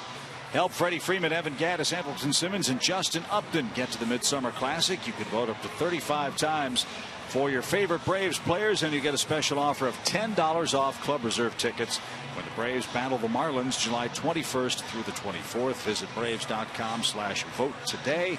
Voting ends tomorrow at midnight.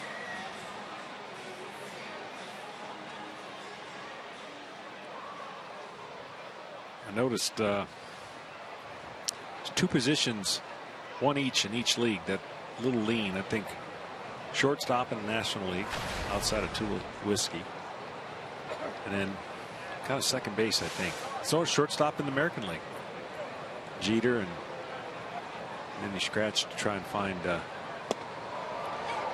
some other worthy candidates. Well, I thought when I saw Utley's name up there, I said I didn't have any arguments. And I never have an argument with Chase Utley when he's healthy and playing full time. Darno flies one toward left. Easy play. 1 out. But that kind of surprised me that didn't surprise me that he's leading.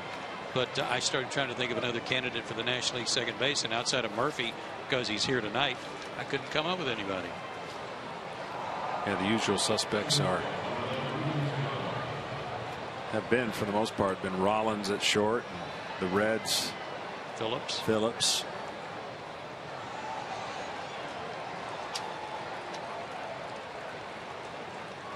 But first base is always pretty loaded as well. Ruben Tejada is the Mets shortstop. He takes high, ball 1. I wonder what they're going to do in the American League with all those first basemen. I mean, there's a bunch of them. Pujols, Cabrera. Have you seen this kid Abreu play? Abreu. Oh, man. You like him? Yeah. Strong. Is Encarnacion playing first base for the Blue Jays? No. Some, right?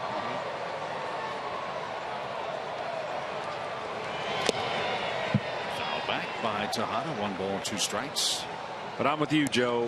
When they changed the rules quite some time ago about what the All-Star game is now, they should have changed the rules for how you get them, the players there. Yeah, if it's going to have a sway on who has home field advantage for the World Series, then let the players have a better say in it. Or pick the best 25 or 35 players. And in my opinion, why does every team have to be represented? Right. Yes. I know it's the fans' game. I get that. We'll make it one or the other. Right.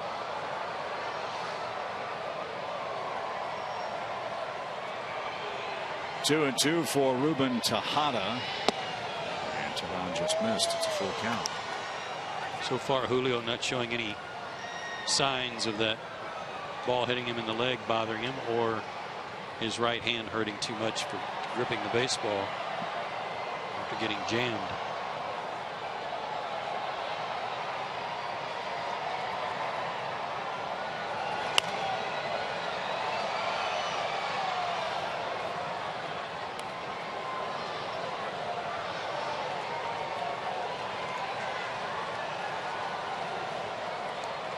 The one thing about pitching that most people don't understand, you really can't have too many things go wrong. You can't have blisters, you can't have tightness or obviously cramps in any area because of the moving parts of throwing a baseball.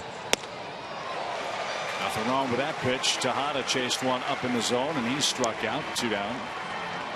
And it really is kind of amazing when you think about once every 5 days of percentage of when and how you feel good. You know, when do you have, what is the percentage of breakdown, and how many times in your 5th day do you feel like you have your best stuff? And it's not as high as you think, you know, and that's where learning from Greg and understanding the differences of what makes a great season. When you break it down kind of like this, you pitch well and take care of business when you have your great stuff, whatever percentage that is. When you don't have your best stuff, you try to go 500. You just try to break even. DeGrom pops one up into shallow left, and Upton's got that. I want to know what that means when we come back.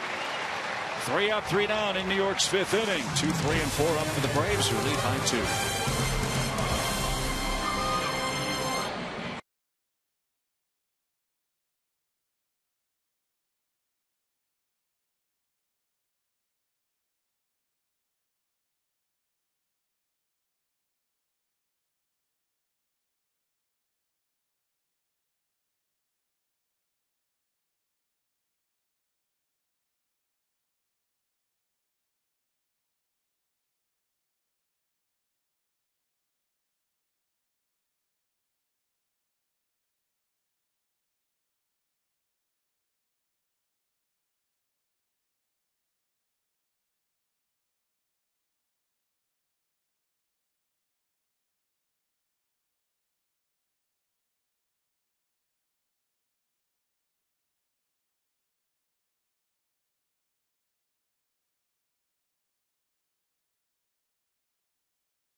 Produced or retransmitted in any form. The accounts and descriptions of this game may not be disseminated without the express written consent of the Atlanta Braves. Time for the home 5th. There's your score. All year long, Braves baseball is brought to you by Academy Sports and Outdoors. The right stuff, the low price every day. Before we went to break, Joe and John talking about the number of times a starting pitcher has his A stuff. Yeah, so 30 starts in a season. Yeah, so let's say 35 starts was the norm. You're going to have anywhere between 21 and 24 of where you were going to feel good, you're going to have your best stuff, and you should take care of that, you know, unless your team doesn't score any runs. The other breakdown is when you have not your best stuff. If you can go 5-5, 6-6, you're going to have a great year. Because traditionally, most pitchers, when they don't have their best stuff, don't last as long, and they're going to lose that game or be in position to lose. And I found that to be true. Obviously, over the course of your career, when you break down all your starts, not every night you're going to feel like, I got it. This is my best stuff. And you learn how to pitch without it. And you definitely learn how to take advantage of it when you got it. I know you and Greg and Tom still have your ongoing jabs at each other, just like when you were teammates. It still goes on, and it's all in good fun. But I hear you and Tom quite often refer to, I didn't really think about that much until Greg Maddux came here. I didn't really factor that in until Greg brought it up to us. It seems to me that you guys, I know you learned a lot from one another, but it seemed like Greg was a really good influence. Yeah, it's a good balance, because, you know, here you have a right-hand pitcher and left-hander, and me and Tommy for the most part, and you had Avery and Lee Brandt and Pete Smith a little bit. But these were different theories, and some of them didn't work, you know, for a lot of people. They worked for Greg, and it caused you to think differently, and it caused you to ponder some of his theories on how he attacked hitters or what he was trying to do in a given year, and how he set a standard that was so high it was hard to live up to. It was hard for him to maximize every year that kind of stuff. Deep short, Tejada had to reach for that baseball. May have thrown off his timing. And Simmons legs out an infield hit to start the Braves' fifth.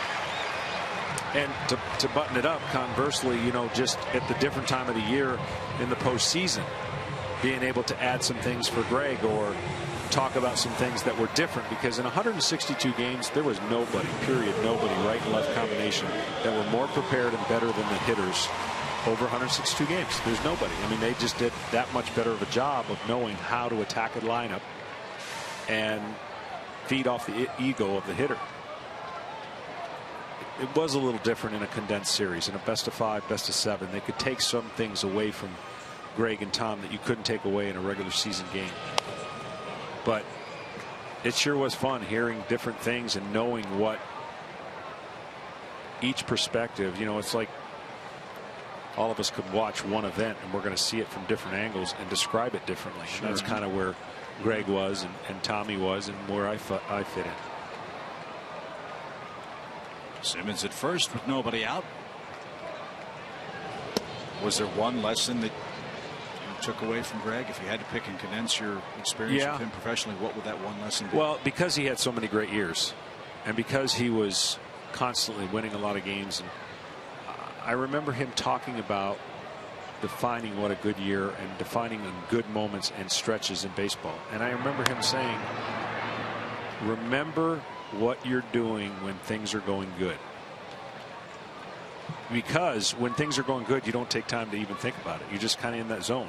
When things are going bad, you overanalyze, you overwatch videos, you change your mechanics. And so I took to heart to that. And it just so happened in my year, in '96, winning all those games and ended up winning the Cy Young, I took notice of some of those things, so I didn't let it just go that when I lost it all of a sudden or got in a funk, I was able to recall what was working, when it was working, and not be so. Runner goes, no chance for d'Arnaud. And Andrelton Simmons glides in safely at second. Batting gloves firmly in hand. And he stands there with nobody out. He picked a great pitch to run on. Good crossover step, but the pitch was down and in the dirt. Number 3 for Andrelton. One of those little things that we really haven't talked much about for the Braves offense. And this may surprise some folks, this Academy Sports and Outdoors leaderboard. Look at the stolen base percentage of the Braves. Highest in Braves history, Atlanta Braves history. And that's not just 10 or 15 stolen bases. No. They're racking them up. Braves have stolen 48.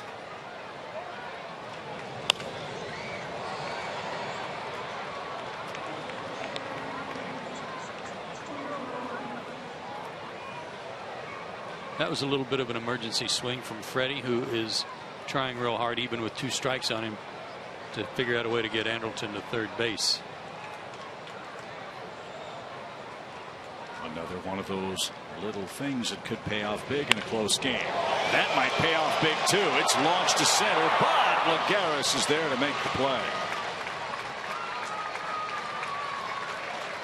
Andrelton tags and moves to third on Freeman's rocket to straightaway center. And there's the first out of the inning. We showed you Andrelton sliding it head first with the batting gloves in hand. And for more on that, let's check in with Jen. Yeah, Chip, I asked Andrelton about that, and he said he broke the bone in his little finger, just above his little finger, a couple of years ago. And ever since then, that's where he got the idea. He saw somebody else do it, of holding those batting gloves in his hands when he's on base. He said because it gives him a little extra padding. And I said, why don't you just go feet first? And he said, no, I feel like I can maneuver better. I'm faster going hands first. And I know as a shortstop, I think it's easier to make the tag when guys go in feet first. Interesting. He's using his defensive theory to justify his offensive theory at the second base bag and stealing bases. Got a bigger target to tag when people go in feet first, that's for sure.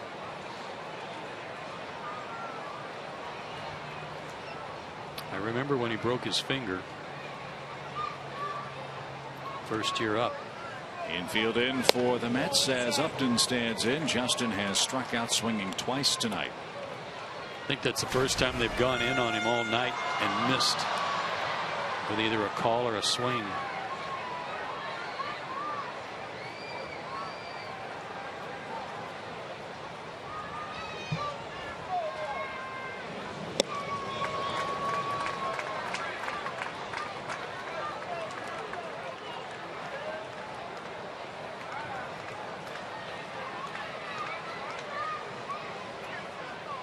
This is one of those spots that Jen was talking about earlier that Freddie had alluded to, with how the Braves have been doing a great job of getting that guy in from third in less than 2 outs. Good stop. That saved a run. See, if I'm Justin right now, and I may get rung up here, but it's a young pitcher. He doesn't want to let that guy in from third base, doesn't want to give in to Justin, but he just almost threw a ball to the backstop with his slider. I got to figure he doesn't want to throw another one. Yeah. I got to figure as a young guy, he may not have the confidence to try that again. And I got to be sitting on the fastball.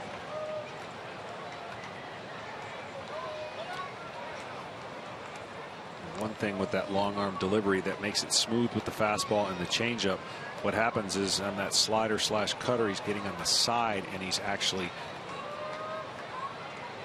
getting underneath that pitch and staying on top, which creates a different break. Good cut. And it was the fastball. And it's amazing. You can get away with so much mechanically incorrect throwing a fastball. Not saying throwing a fastball where you want to, but you can get away with more because it's just you can overpower some guys with velocity. But on the secondary pitches, you've got to be able to be on top and behind the ball and create obviously spin, which creates movement. And if that movement is not in the right level, it sure looks good to the hitter. And he got him with a fastball. Upton strikes out for a third time tonight. And now the Mets infield can back up with Simmons at third and 2 outs. Well, and this will drive Justin crazy. That's right in his wheelhouse. Struck out with the bases loaded, nobody out in the first, and strikes out with a runner at third and less than 2 outs. Those are the kind of opportunities for Justin that he usually capitalizes on.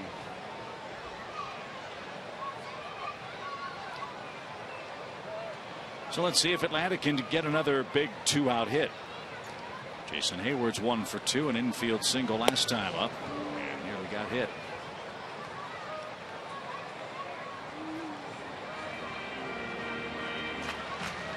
Hamilton always has good baseball instincts. Campbell's nowhere near him at third base. And for Anderton, anything that might bounce away from d'Arnaud here, he should be ready to try and score.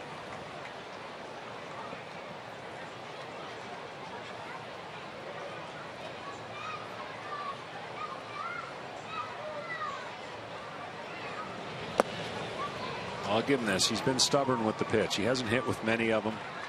And again, he's pulling those off the plate, trying to bury them inside.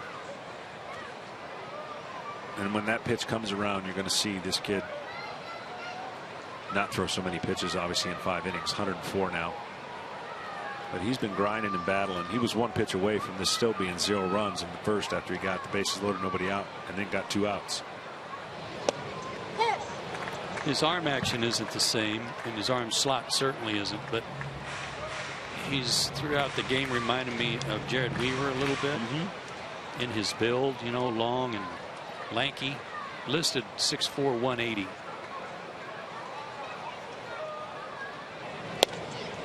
That was right by Jason, very late on it.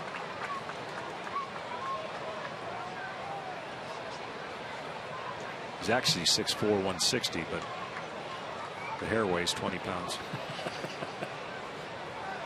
2 balls, 2 strikes. That's what happened to me, kid, and then it all fell out.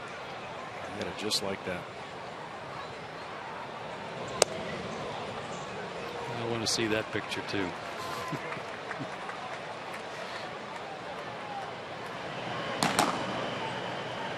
Eveland and Herman up in the Mets bullpen.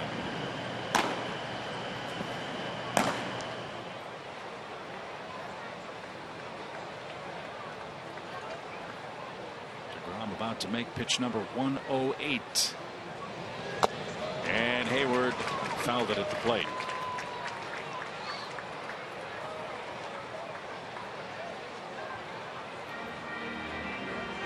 Might have chased ball 4, but too close to take. Yeah, he's been, again, all game, he's been really good on that side of the plate. I mean, that is where he's had to go for every big pitch and every big out. Let's see if that pays off for Hayward. He likes the ball away. Let's see if they go away again. They did, and it's fouled off the catcher's mask.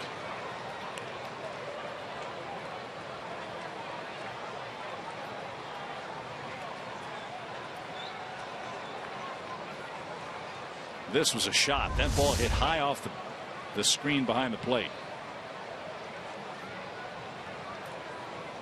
So the umpires have done a very nice job in recent years of giving the catchers whatever time they need to collect, and likewise the players for the umpires. And they went down and into Hayward, and Jason couldn't lay off. Braves got a runner to third in the 5th, but couldn't bring him home. Good game as we head to the 6th.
he has been for this entire series, is Christian Bethancourt, obviously just called up in Philadelphia. Gerald Laird available, we understand, though he has been dealing with some soreness in his right side. I talked to both of those guys today. Gerald said he's just tried to kind of have his door open for Christian, as anyone who needed advice, questions, Christian could come to him, and Christian told me he has definitely taken advantage of that.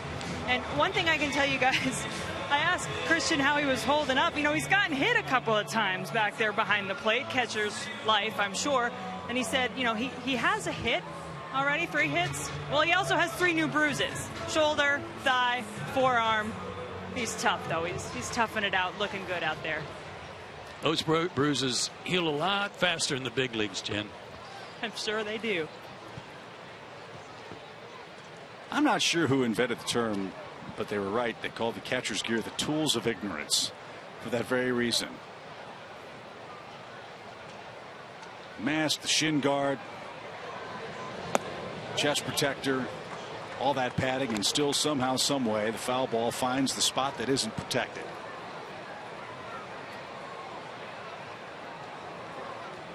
It said that catching is the fastest way to get to the major leagues if you can do it and do it well. That is not an easy way to make a living. That goes back for years. I remember when Johnny Bench got to the big leagues, I think age 19, and he always said, my dad told me the fastest way to the big leagues was to catch, if that's what I wanted to do. So that's why I became a catcher.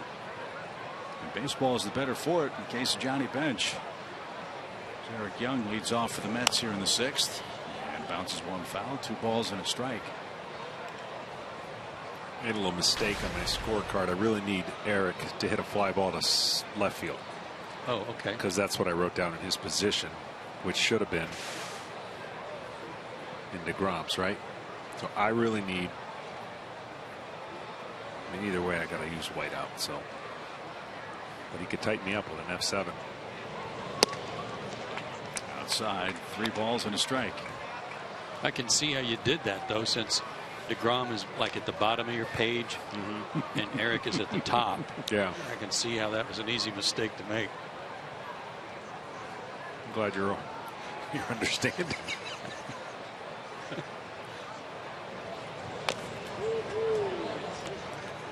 That's a good point.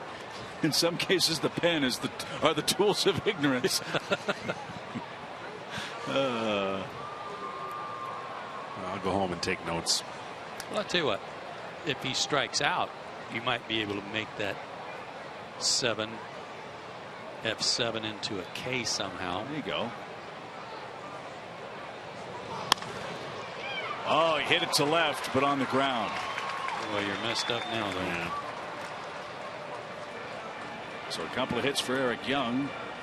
And the Mets hanging around in this game in the 6th inning, bring the potential tying run to the plate. Well, he's the one that got the rally started back in the 4th inning. Now the question that Freddie will be playing is based on when, not if, when you try a pitch out.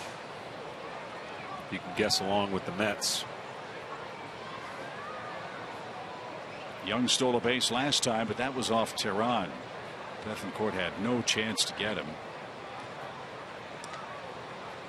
Yeah, and he went on the first pitch. So Julio was going to make sure that he at least threw over on the first one. Well, this is a matchup that really was lost in baseball for a long time.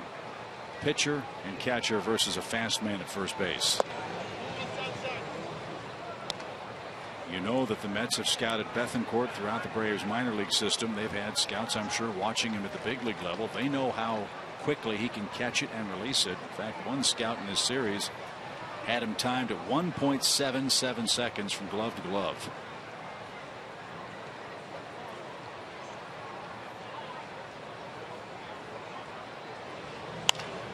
Pop fly foul out of play, even count for Lagares. 1 ball, 1 strike. If you're going to do it, this would be the pitch to do it as far as the pitch out goes. Don't know if they will. But what a speedy runner at first does is also force the hand of a pitcher to probably throw more fastballs than he may want to a guy, because that's going to be the quickest point of getting the ball to the catcher so he can throw him out. But you still can't forget about getting the guy out. So if it calls for sliders and changeups, that's what you have to do. They got him picked off. Young in a rundown. Simmons back to first, and the tag is applied by Freeman. Teheran didn't have to use Bethancourt because, as we know, fellas, he's got as good a pickoff move as there is in the game. And he picked a great time to do it. 1-1 is a great count to do something, Joe, and looked like they definitely were. I thought this was going to turn into one of those Josh Harrison rundowns, the way Eric Young was going hard, stopped. Good read there by Simmons, too, to get the ball back to Freddie quickly. So the pickoff 1-3, 6-3. Bases empty now for Lagares, an even count. And a line drive into center field for a hit.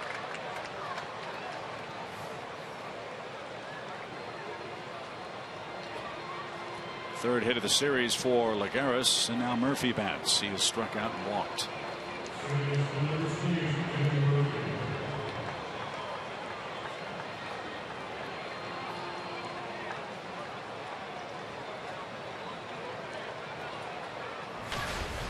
What do you think this guy's worth in the trade market? Well, the problem is, for me at least, team's got to be pretty desperate and need something. But if you're the Mets, I mean, the asking price got to be worth it. Why not just keep him if you're going to build and get to the point where you don't have enough position players already? I mean, it would have to be just a ridiculous offer not to include him being one of those guys you would trade. Otherwise, I don't know why you would do it. If you void one spot and you get two back, you're still only +1. The Mets need quite a bit, in my opinion, and I like this guy a lot, and because he's a solid player and a very good offensive player for a middle infield. And the only way it works for a team that's in this position, unfortunately, is like a David Wright. I mean, he's going to bring you the most. Any guy like you talk about the Rays. The Rays have come out of late, but let's say they're going to trade David Price. That's the type of guy that's going to command a lot because he's a difference maker. I don't know that Daniel Murphy at this point in his career is a difference maker. He's having a great year, but I don't know that you get that 3 for 1. You're going to get 4 for 1 for David Price, and if they throw in a Zobrist or Joyce like you're talking about, that's a difference maker. That's when you look at it and you go, you know what, we're going to build our future again with some young talented prospects, and those trades, that's what you have to think about making. And I just don't see the Mets being in that position. And I agree with you, but I'll play devil's advocate with you. Would you say the Mets are more than 3 years away from being a contending team in the East? Oh, I think I agree. I think they're close. You think they're close? I think they're closer than that. Yeah. Okay. So then my point is, if you believe that with the Mets, well, let's say you don't believe that, then why would you sign Murphy to a 3 or 4 year contract and pay him $40 or $50 million if you're not close to being a competing team? If you do, then I think that's where that deal would make sense. But all of that's going to hinge on Harvey coming back, right? Wheeler continuing to progress. You see DeGrom, you see Syndergaard, you see some of the arms that they have. They can do what the Marlins were going to do this year and have a vast improvement from year to year if those horses stay healthy. I'm telling you, if Fernandez stays healthy, they're not. Line foul by Murphy down the right field. They're not 5 or 6 games back. The Marlins. There's no way. Yeah, the Marlins. Yeah. There's no way. That's how big a difference a frontline guy, that kind of stud, can make. Frontline guy can command that. Yeah. With all due respect to Daniel Murphy, if it's the Yankees, they're not going to damage their major league club and their chances to catch Toronto by giving up a third or fourth starter or a frontline guy, a major league player. They're going to give up prospects. Murphy didn't get that pitch. Beautiful pitch from Teheran, and Murphy strikes out for a second time tonight. Great arm action. Probably not the perfect location, but the change of speeds was good. But again, sitting in the role of devil's advocate with regards to the Mets, they may be a team that, the rare team, that maybe isn't looking for pitching if they decide to trade. They need offense. They need offensive players. So does that help them get a better player for a commodity that they try to trade? I think they got to go out in the market.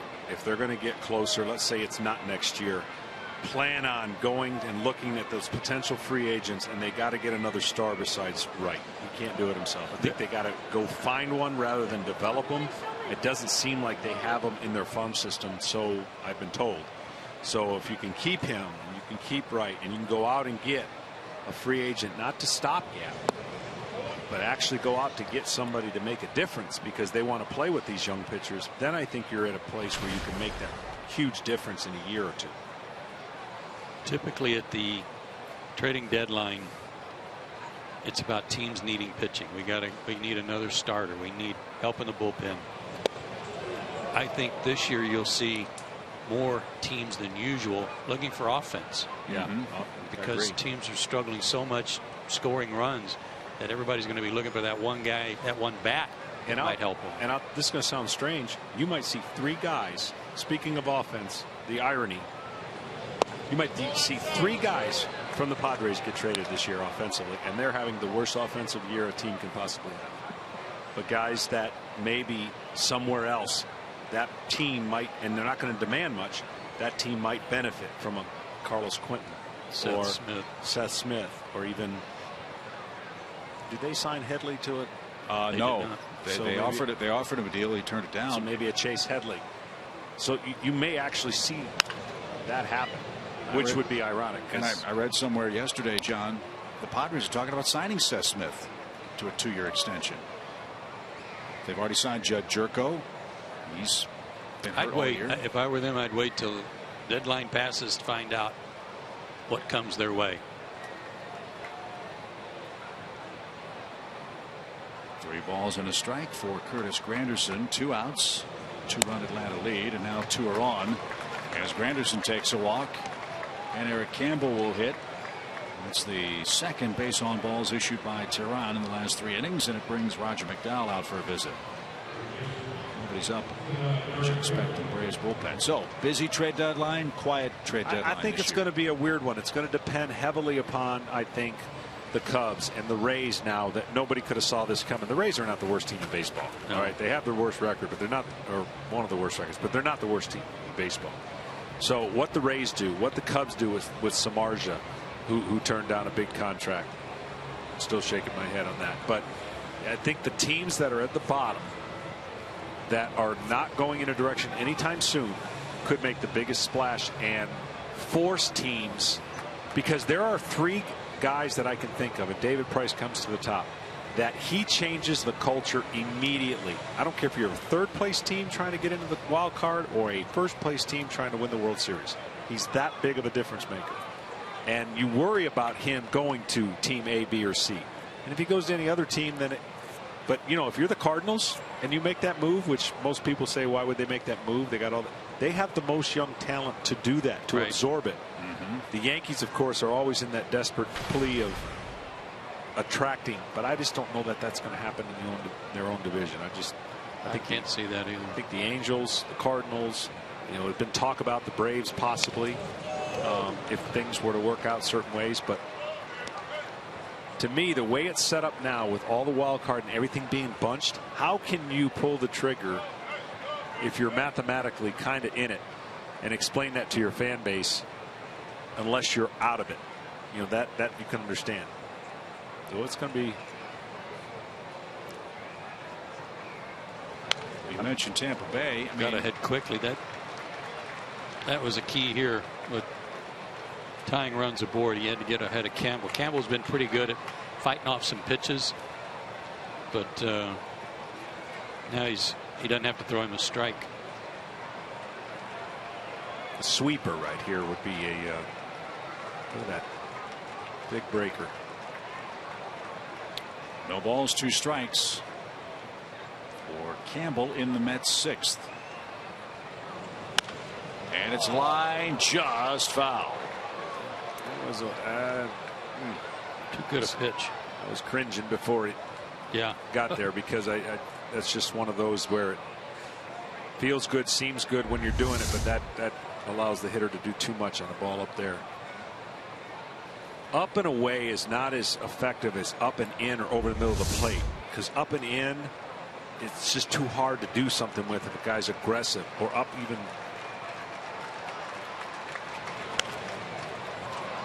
That was a much better pitch. And they were still trying to go away, but to the point I was making, that is a tougher pitch when you're trying to fight off. You don't know, is it going to be a slider, is it going to be a breaking ball? I'm just going to battle that fastball.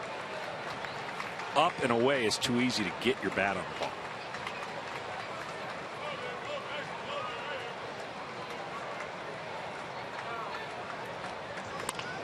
Roller toward third. That's foul. I don't like this guy getting a lot of breaking balls either. That's what he's been doing. He's been fooled, but he's pulled some balls. He's topped them to their dugout, to their on deck circle. Now down the line, he seems to drop the barrel on that breaking pitch and off speed pitch because he's got long arms. Another 0-2. He got him. That baby really swept away from the right-hand hitting Eric Campbell. Teheran with his second strikeout of the inning strands a pair and maintains a 3-1 Braves lead.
Hashtag South Fan Photo for a chance to have it shown in an upcoming broadcast.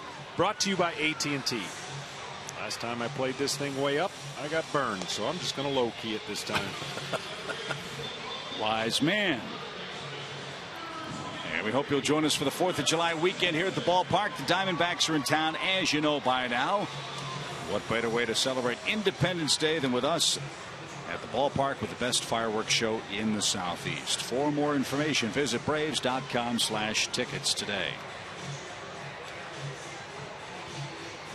Big strikeout for Julio Teheran. He took care of Campbell and the Mets in the 6th inning. They stranded 2 more. And now Atlanta will feast their eyes on a new pitcher for the Mets. It's right-hander Vic Black. Basically a 2-pitch pitcher. Curveball with downward action, fastball at about 93, over the top delivery, pretty straight. Pretty good numbers too. 15 2/3 innings, probably a little too high in the walk categories. Hey, to your numbers, or to your guy DeGrom that you were so impressed with, John, all the runs, all the walks he allowed came in the 1st inning. Looked like he was about to get out of it, except for Chris Johnson's bases clearing double, but really pitched well after that and wound up striking out 8. But he's on the short end of the game, and Atlanta will try to keep the good times rolling for Chris Johnson, who's 2 for 2 in the game. He's doubled home 3, and he's singled back in the 3rd inning.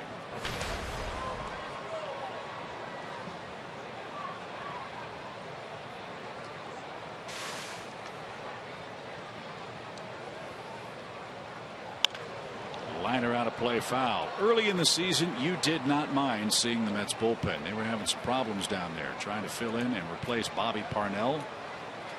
Tried a whole host of men trying to close games. Kyle Farnsworth, Jose Valverde, among others. That settled down for them. They've done a real good job in relief with a whole host of real big arms. I know one guy is down there closing for him sometimes and wishes he was a starter. We'll see how that plays out in Mejia. He's got really good stuff. Just doesn't feel comfortable in that role yet. His heart's not in it, I would think. Some think that, and I personally would agree, Familia has closer type stuff. Sure does. Pretty filthy with his fastball and combination. A little squiver that'll bounce off the side of the mound. A friendly hop for Tejada, and Chris's perfect night comes to a close. He's out number 1. There was a lot of talk early on, and Harvey was doing most of it, how his desire was to pitch this year. And I just hope he doesn't. I hope that he's able to hold back the reins and do all the things he has to do to get ready as if he was going to pitch, but then hold off till next spring training. When was his surgery? It was last September. I mean, it was late. It was. It was very late. No reason to rush back, even if they were in contention. Tommy La Stella is 0 for 2. If memory serves, there was a delay in Harvey's surgery. He was hoping not to need surgery. That's right. Right. So that pushed the calendar back a bit for him.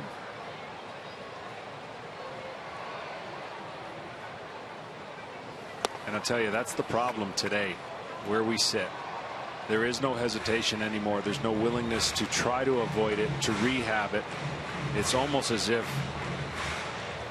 way back when guys used to pitch with it compromised, maybe a little torn, not completely torn, because it just was worth pitching through. Now it's almost as if you, even if the hint you need it, let's do it. You're 16, let's do it. You're 15, yeah, you'll be better. Oh, we're going to sign you in the first round? That's all right. We'll wait. It just has gotten a little out of hand, and we've got to find a way to slow that down a little bit percentage-wise.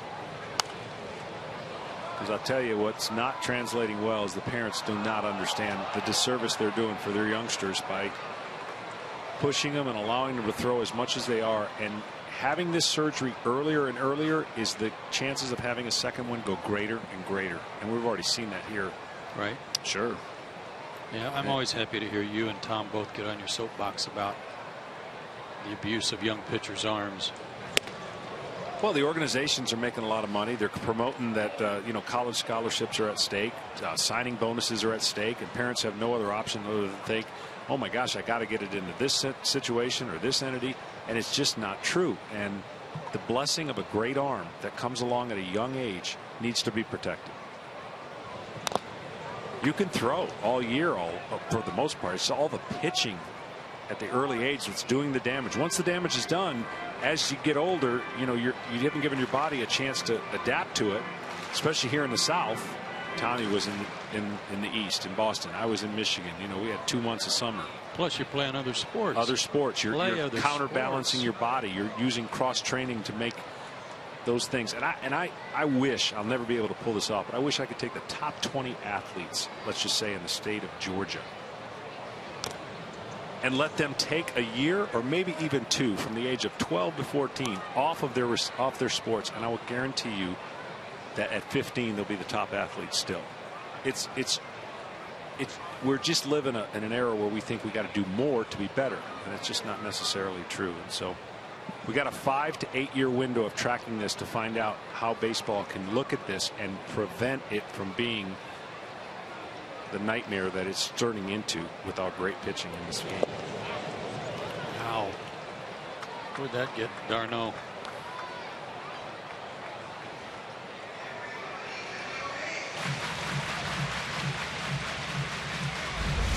Big bounce for sure.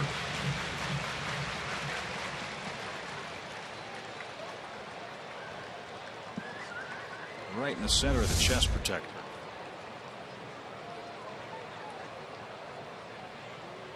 Base is empty for Listella. Full count pitch.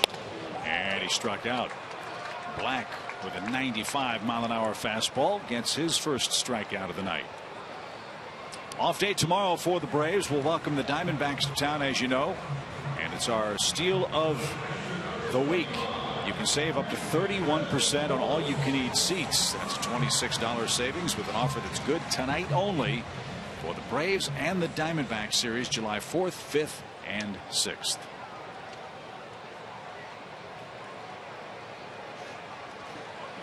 And John, I'm guessing cotton candy would be included if you're interested. So I'm going there. I'm going to have to just hit one up before Friday.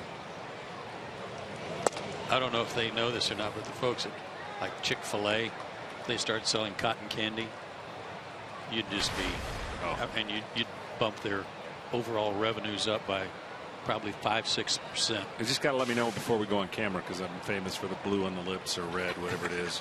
You're famous for a lot of stuff on camera. Line drive headed for the right field corner, but foul. And it's 0-2. I like Christian's swing. I like when you see him hitting the ball that way. We've seen him get a base hit to right field. Finally struck me, Joe, who he reminds me of physically. Remember Derek Lee? Yeah. Yeah. Broad-shouldered, long, lean first baseman who played a bit with the Braves. He wore 25 also.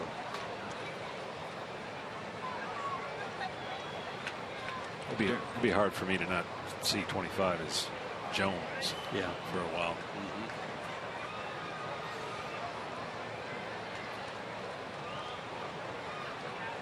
No balls, 2 strikes. And that's cut on and missed. That was 96 and sinking. Vic Black has an uneventful 6th. And off we go to the 7th. Braves 3, Mets 1.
Sweep the New Yorkers out of town. And back to our AT&T Uverse trivia question. Julio Teheran has a 2.34 ERA and 103 strikeouts. Name the last Braves pitcher with a 200 or better strikeout total and an ERA under 2.75. John? I'm just going to stick with the Tim Hudson. I'm going to go back farther. I know Doggy did it, but Steve Avery might be watching, so I just want to throw his name out. And I'm going to say Buzz Capra. I just always like to get Buzz Capra on the air. See if we're right. You guys aren't being team players today. That just hurt our heart because that just hurt our numbers, our stats. Had to go back a ways to get old Kevin. Kevin Millwood, the answer. As Teheran goes to work. See, this team thing, I think Steve Avery was probably closer to Millwood than Tim Hudson was in terms of year. Mr. Teammate. I needed to get one wrong after yesterday. That's well hit toward right, but playable for Hayward. And he's got it for out number 1.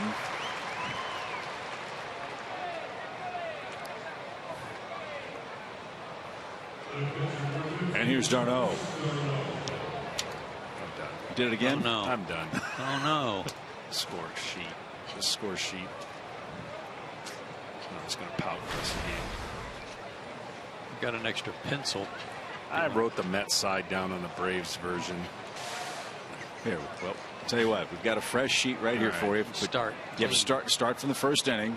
No, you can just pick it up from here. I don't want to put that kind of pressure on him. Oh, we got a whole pile of them over here, pal. All right, 7th inning. What happened there?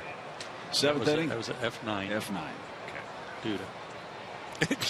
Not down there. He almost did it again. Yep. Here's d'Arnaud. As told you, he started off with the Phillies organization, went to Toronto for Roy Halladay, and then when the Mets and Toronto hooked up in the R.A. Dickey deal, Travis d'Arnaud came to New York. He started very slowly at the plate. He's slowly coming on for them. And in our earlier conversation about what the Mets need to do, the other thing, their trades have to work out. This kid is a big part of their future, they hope.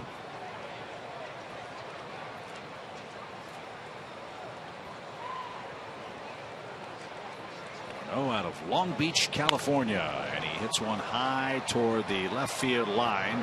Upton on the run, leaping try at the wall, and he can't get it. I'll tell you another problem that they have, which you would never guess would be part of their AAA is in Vegas. And besides the proximity, as we watch this valiant effort of slowing down and maybe over jumping where he thought the ball was going to go, the fact that they can't get guys there quick, but it's a misread. You're talking about 2 total parts of the country, and pitchers are going to struggle out there. How do you identify the hitters? I mean, you're talking about Albuquerque, you're talking about hitter heaven, and some pitchers can struggle, which they've had some struggle over there because forever it's been Tidewater or Buffalo, right? Yeah. How about the weather conditions? Would that be part of their thinking? They want him to pitch in warm weather? No, I just don't think they've had it. I think they ran out of options where certain leases came up. I think they kind of are in a corner, but it just doesn't. Here you got the Braves in Gwinnett. What a great situation, right? You got same kind of climate, same scenario, and a 20-minute drive, and you're called up. The proximity of having a team so far out west, just to me, I couldn't believe it when I just didn't know they were out in Vegas. So back in the days when Pittsburgh's AAA team was in Honolulu, that probably wasn't going to. No, it didn't work real well either. It shouldn't. No, it didn't. How many guys were crying? I got called up to the big leagues. Aloha. It kind of there was a little bit of okay, I get this when it was the Padres were in Honolulu. Yeah, I mean that kind of worked. How did they do road trips when the team was in Honolulu? It's like a 20-game homestand, right, or something like that. Long trips, long homestands. Baker said they took the plane when they did road trips. They knew he was going to do that, right? I didn't think Teheran was going to walk d'Arnaud on a close pitch. And that again brings the potential tying run to the plate. How close was this? PNC pitch tracks. He had it. 3 walks in June. He's had 3 tonight. Although the one to Murphy in the 4th inning was one where he just didn't want to pitch to him. Tejada's popped out and struck out. He's 0 for 2. Mets have only 4 hits tonight, but they're still very much alive in the game. Have we seen a double play in this series? Yes, the Mets turned one, I remember, because it was deep short. Simmons to Estella 1 and couldn't get much on the throw. Tried to will it. D'Arnaud forced out at second. Tejada's at first, and the Mets will go to the bench. One each, one double play each. Kirk Neuenhuis will pinch hit. How accurate that throw was too from Anderson.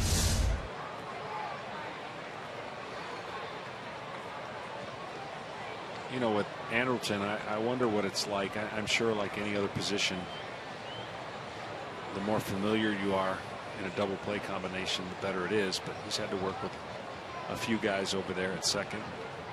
Doesn't seem to miss a beat much.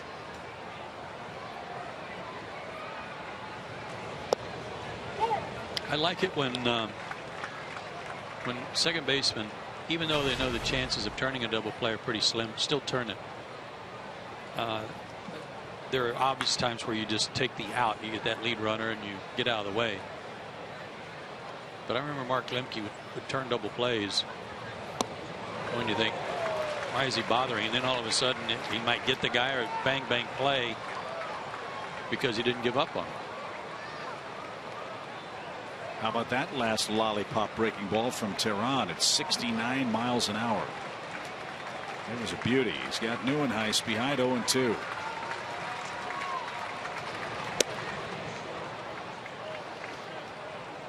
Picked a pinch hitter to do it. I don't know if there was some note on him.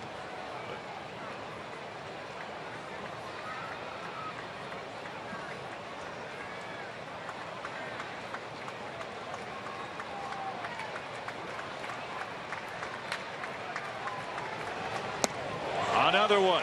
That one at 71, and Neuenhuis swung right through it. Julio Tehran strikes out the Mets pinch hitter. Tejada stranded at first, and we head to the stretch. Atlanta 3, New York 1.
Here in the bottom of the 7th inning, Braves trying to sweep them back to New York. Our friends at Delta Airlines are proud sponsors of the Braves. We'll be seeing Mac Honey and the gang Sunday. After our Braves Diamondbacks series, they'll take us up to New York, then across to Chicago, and then back home for the 2014 All-Star break. On the 4th of July, you can celebrate the holiday with your very own Braves military jersey and special Stars and Stripes on-field cap from the Braves Clubhouse store at CNN Center. For more information on that, give them a call at 404-523-5854. New junker out there for New York. DeGrom started. Black pitched an inning of 2 strikeout relief, and now Juris Familia's on for his 40th. He was his own worst enemy a couple of nights ago. He's got great stuff, had a great month of June right up until June 30th, and then made a blunder on a potential double play ball that helped the Braves score 3 runs in the 8th to win the ball game. I guess it's the 3rd time he's had that happen too. It's kind of bit them a little bit more than you would want. And a guy that fast of an arm action, you'll see it when he throws. He's got fast arm action. When a ball's hit back to him, you don't really need the fast arm action to throw to second. Sometimes you slow down and that messes you up. He spiked it in second base. So the night is done for Tehran. Jordan Schaefer will pinch hit for him. Julio went 7 innings of 1-run ball again for Atlanta. Allowed just 4 hits. Got him with 5 strikeouts, 3 walks, and wild pitch.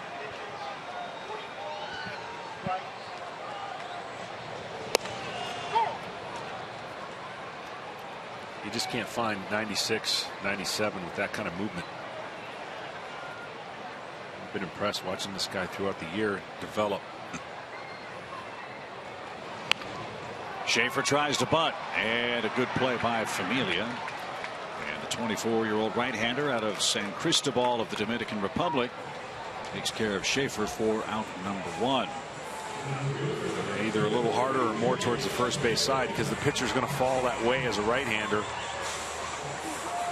And so he kind of fell into that one as he was following through and falling towards first base. Your point is a good one. Even though he does fall toward first base, you can still bunt on him if you bunt it hard enough to get it by him. That's really counting on Familia last year to be a big part of either their rotation or their bullpen. But he too went under the knife. It's about a year and a month ago that he had right elbow surgery to take out bone spurs and loose bodies in the elbow. He pitched only 9 big league games last year.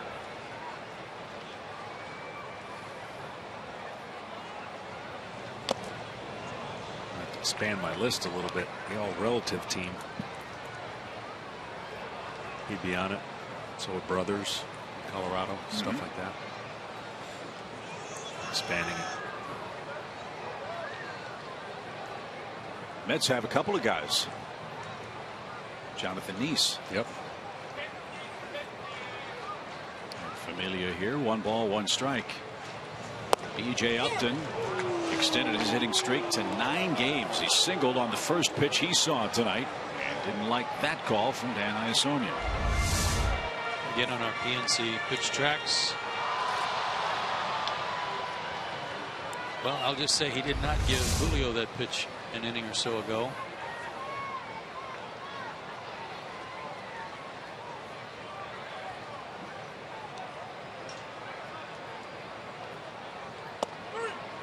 And that's a called third. No argument from Upton on that one. And BJ is caught looking. And that's out number 2. Time for tonight's Home Depot tools from the dugout. As Andrelton Simmons steps in. Talked about this earlier tonight. Braves have definitely shaken up the way they're scoring runs of late. Now, how about that? Going 10-3 without that many home runs. What is it, 2 homers over that stretch?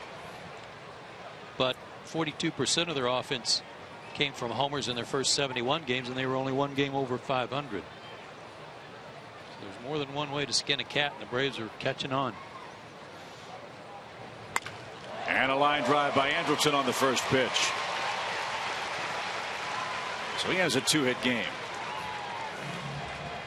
I like what Greg Walker has said about Andrelton and the work they put in with him, he and Scott Fletcher, and that is, what do you want to be? What kind of hitter do you want to be? Do you want to be a guy that just swings from the heels all the time and hits 220 and hits 15 homers to 20 homers? Or do you want to be a guy that's more of a potent part of the offense by using all the field and hitting line drives and hitting 10 to 15 homers? Hopefully Andrelton will do the latter and hit for a higher average. Freddie's 0 for 2 with a walk, but a run scored.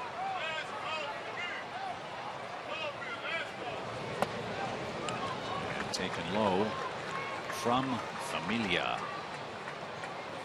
Washington did win their game tonight. They beat the Rockies 4-3. So Atlanta has to win tonight to remain alone atop the division.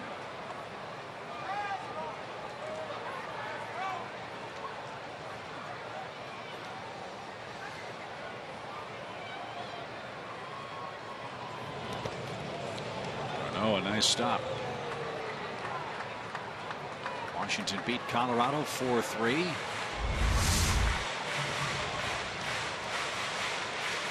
Well, this is another tough one to block. Good job by d'Arnaud. That second one in 2 innings. It bounced well out in front of the plate.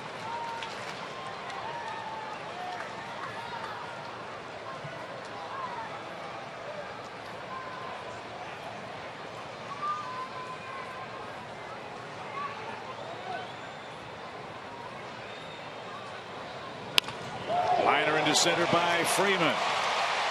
He handled a 2-0 pitch. And now Justin Upton looking for a bit of redemption.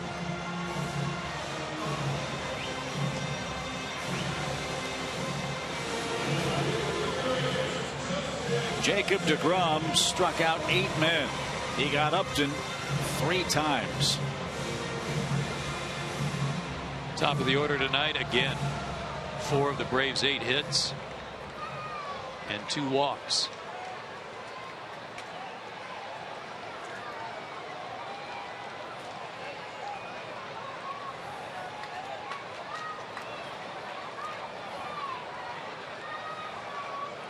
Two on, 2 out, 2-run lead.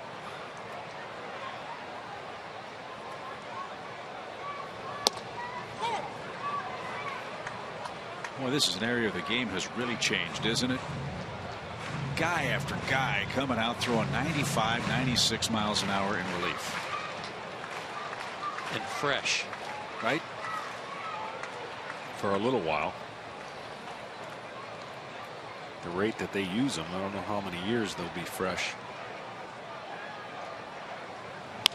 Liner into center. Lagares will get there. It hung up. And that saved the Mets.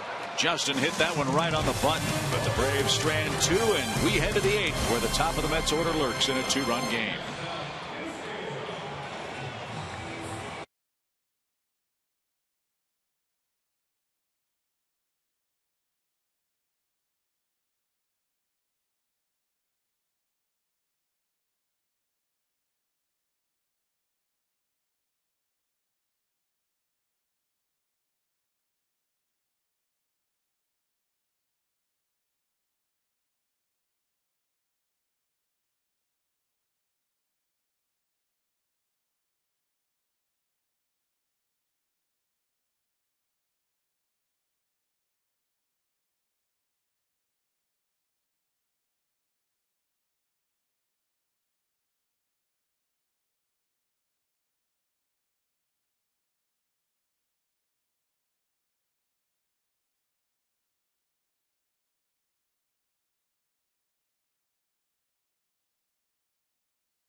Time for our Coors Timeless Moment.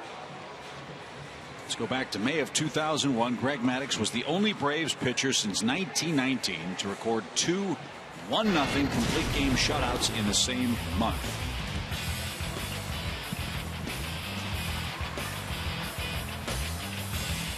Got the Brewers there. Got the Pirates here. That's Jason Kendall and Aramis Ramirez. Remember them? Old Pirates. I like that. I like that feature. One of the things built into the necessity of the Mets to try to capitalize on some opportunities is knowing how well the Braves bullpen has been working. Anthony Rivero is the first guy out tonight, but they've been pitching so well that when you only get 6 outs to work, try to catch up, and knowing how well the Braves pen's been working, it's not a good situation. No, and this formula will get even better if they can get, you know, the Braves can get 3/5 of the rotation to pitch at least 7 innings. It keeps your bullpen fresh. You go to that formula a little more often. When you have to eat up 4 innings from time to time, it starts wearing you thin. When you're in a winning streak, you can't go to those guys every single time, so you need your bullpen to pick up some of those other guys. Question we won't know the answer to until we get to the 9th is Craig Kimbrel available tonight? The Braves did activate David Carpenter. He's back from his injury rehab stint, and Carp is available in the bullpen if needed. First things first, you got to get Young, and Eric skies one to center, and Upton gets there for out number 1. So maybe Jen has the answer as to the availability of the Braves all-star closer. Jen? Yeah, Chip, just following you guys last night, you said we should ask Freddie Gonzalez about that, so I did before the game today.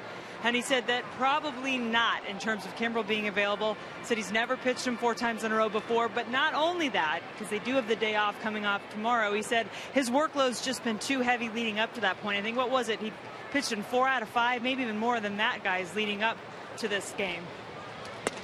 Yeah, it actually, you're right, Jen. It goes back more than just 3 days in a row.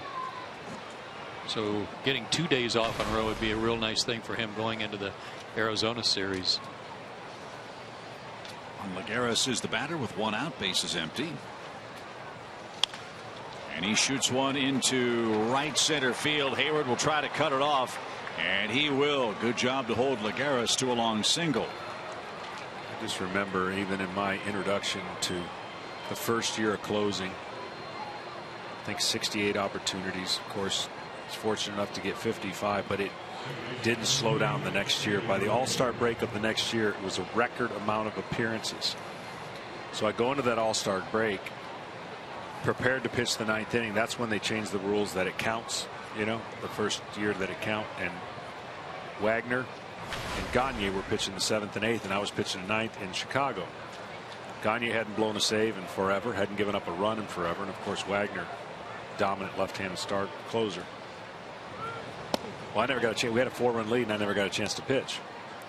Well, what happened there is I went 13 days without pitching. So it went from all these opportunities to too much rest, and I unfortunately ended up landing on the DL with tendonitis. But the point is, you never know how the series or the season's going to go, and usually the games take care of itself. But in this case, obviously, it would be another save opportunity. But is it worth for Kimbrel to push the envelope this early when you got so many capable arms? Yeah, I don't think so. And it would appear that Freddie doesn't think so either. I've got Craig with 6 appearances in the last 11 days for the Braves. So Carpenter's closed a game or 2. Walden has closing experience. So there are options down there. Got to get there first with the lead as Murphy, a tough out, pops one out of play and is behind in the count, a ball and 2 strikes. I don't think that's an excessive amount, 6 times in 11 days if it's every other day. Right. But the key is, again, how many pitches each time, and this is a max effort guy. This guy's one of the best, all right? And so if he can keep it between 12 and 15, in the future he will go 4 and 5 out of 6 and 6 out of 8. That will happen. But you got to monitor somewhat the effort. In some of those games on the road, he had to get out of some jams, some high stress. Up the middle, nice diving stop, glove flip to short for the force play. A beautiful play started by Tommy La Stella. Wow. Big hand from the crowd too.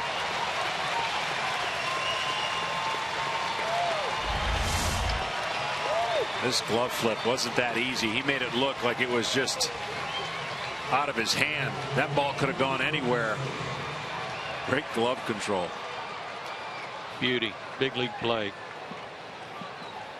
That's our Zaxby's indescribably good play. And again, Simmons always feels he can make a play with that arm. So 2 outs for Granderson, and he takes a strike. I say again, Chip, that aside from that, I think it was the first game in Boston for Tommy where he had a little trouble defensively. He has not shown any signs of weak defense at all.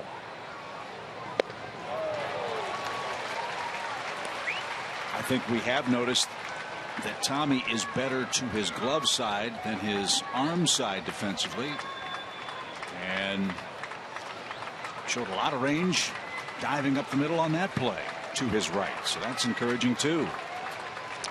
0-2 pitch for Granderson. Did he go? No swing.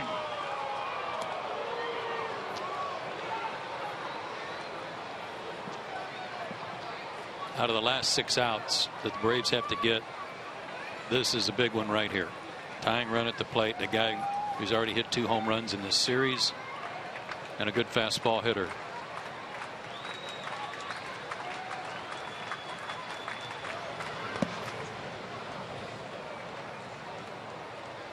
Good try there. There's a hole down and there's a hole up for Granderson. Both in or part of the plate. There's a sweet spot too that if you miss and don't get it as far down.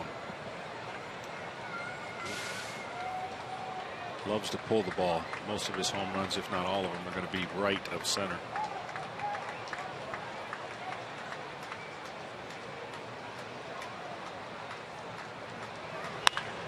Cranked foul. I agree with you, John, and because of that, BJ's got him played pretty much straight away in center field, but I would have to at least be on the first base side of second, lined up a little more to right center than to left.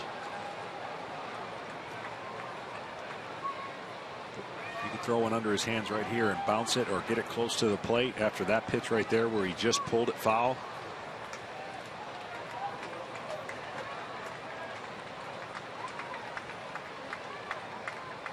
The 2-2 pitch. Oh, almost.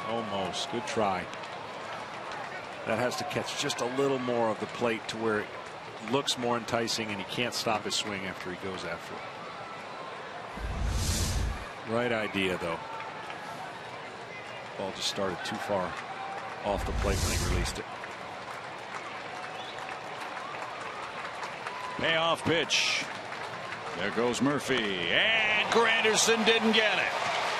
Anthony Bavaro out of Staten Island, New York, takes care of the Mets in the 8th inning. Atlanta maintains its 3-1 lead with some terrific defensive help from Tommy La Stella.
weekend begins Friday night.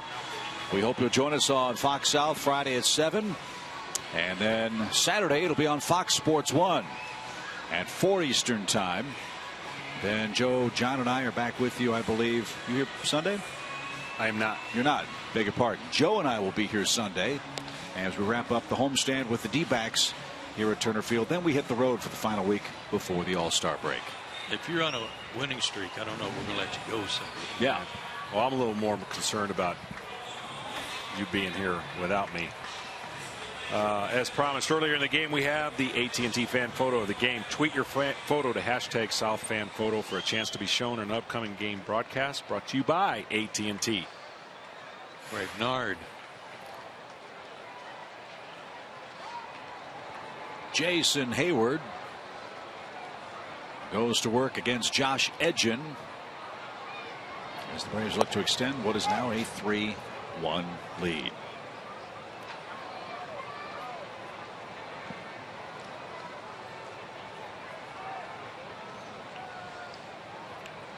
Jason, an infield hit. He's 1 for 3. And that one is well foul. Quickly 0-2. Just past 10 o'clock Eastern time, the Braves scored all 3 of their runs in the first inning off Jacob deGrom. A 3-run bases loaded double by Chris Johnson with 2 outs. Scored B.J. Upton, Andrelton Simmons, and Freddie Freeman, who all reached to start the game. The Mets got their run in the 4th inning on a Curtis Granderson sac fly. That's tipped and caught, and it retires Hayward. Edgin gets his first man. How about tonight, as we get closer to Independence Day, a holiday? Ought to be a national holiday today for that man. That's Walter Banks, the Hall of Fame usher here at Turner Field. Turned 75 years old today. Happy birthday, Walter. Way to go. Who would ever guess that that man is 75?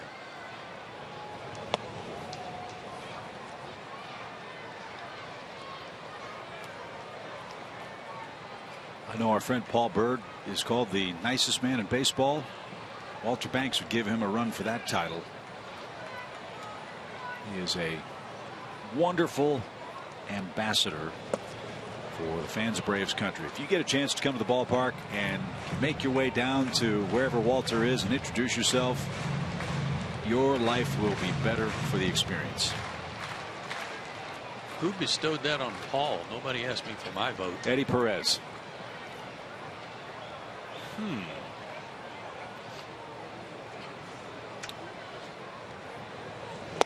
Swing and a miss. 1 ball, 2 strikes.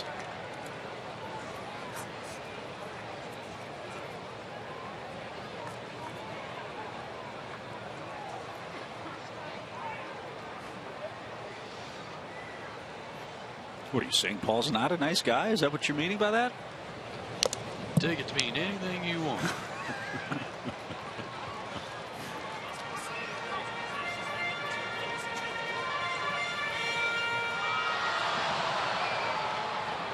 Well, we'll get to see Mr. Nice Guy as soon as the Braves wrap up this win tonight. There you go.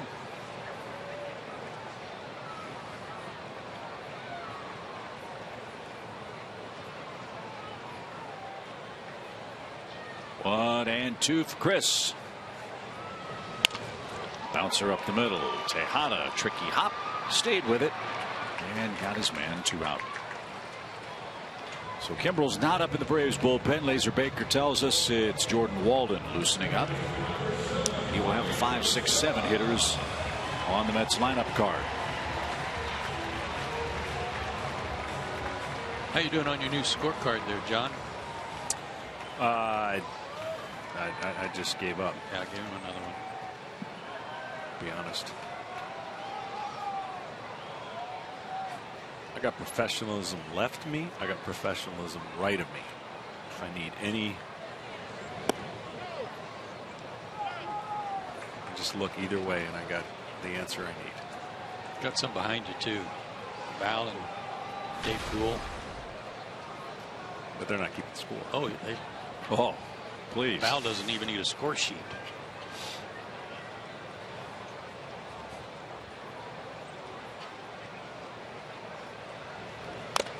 he's married to a scout, so it's like all right there. That man's going to sleep well tonight.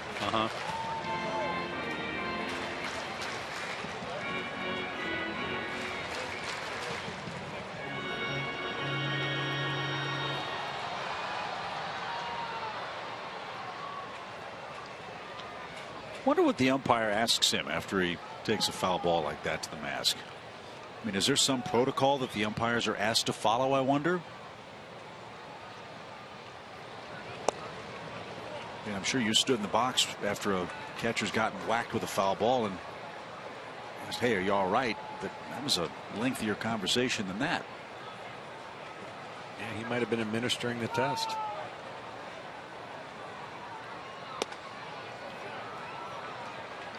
I can remember a time or two where it happened and the umpire would go around and maybe brush off home plate and then just say, you okay, meat?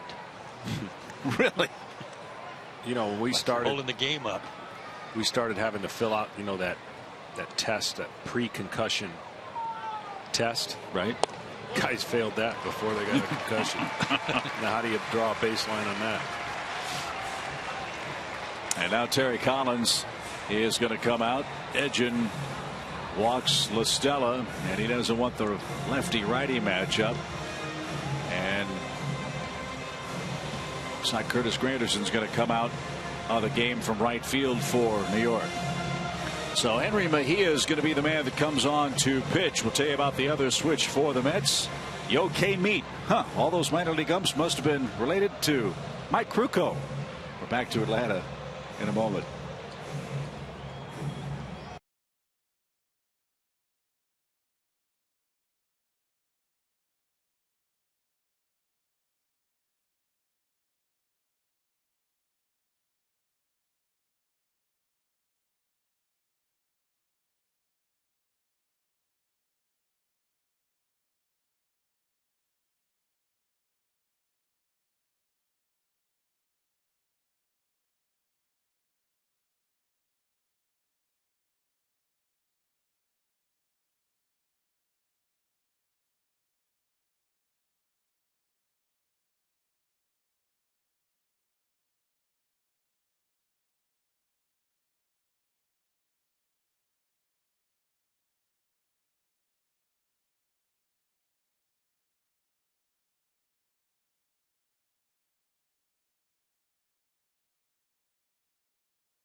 To extend what is now a 3-1 lead.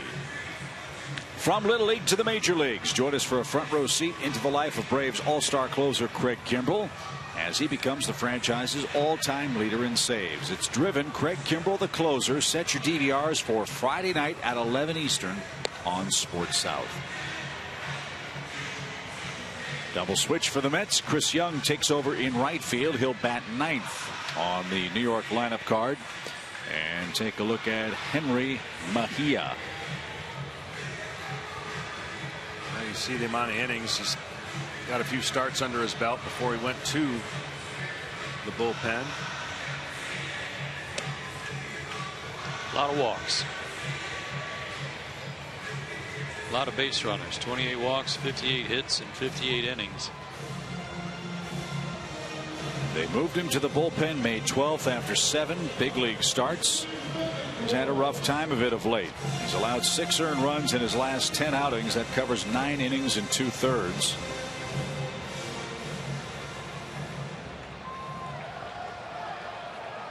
Ball, slider, curve. Sorry, Chip. And in his last 5 outings, 2 saves, a hold, and 2 no decisions. So he needs a little work. He hasn't pitched since June 28th. So Christian Bethancourt greets him first, but time called. And Murphy in for a chat.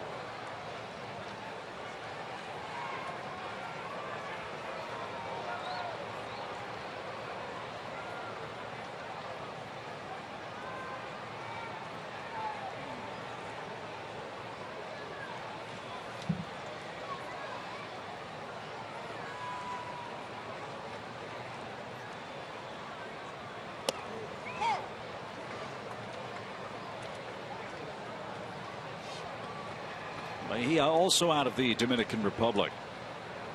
He'll be 25 this October.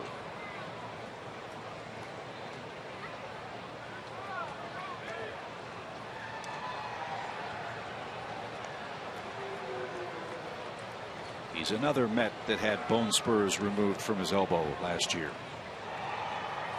His surgery was August 28th.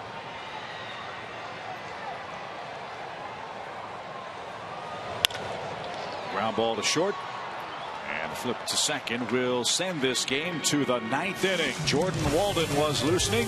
He'll try to come on and save it for Julio Teheran, who's 3 outs away from his 8th win.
Deliver us from evil by Georgia Power, by the Home Depot, and by Zaxby's. Indescribably good.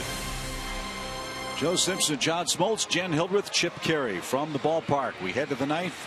The Mets 3 outs away from being swept by the Braves at home. And Jordan Walden's the man that will try to slam the door shut.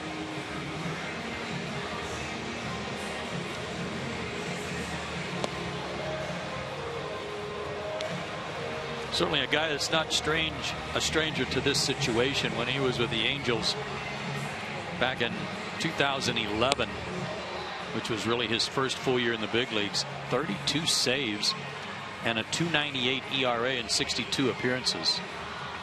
Yeah, there's no doubt he has filthy stuff, and certainly when healthy, it really gives the Braves. They have so many options that it's got to be a luxury when you're in the 6th, 7th, 8th, 9th with the lead. It's a pretty good feeling. Jordan's last save was June 20th at Washington. He worked a scoreless inning against the Nats.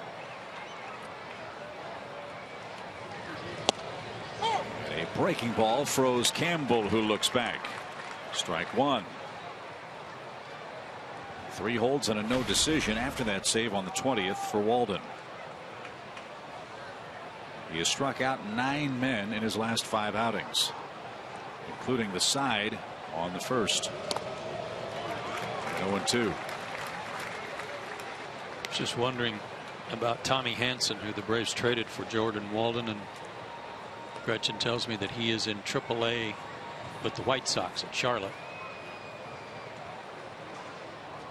after starting the season in spring training with Texas.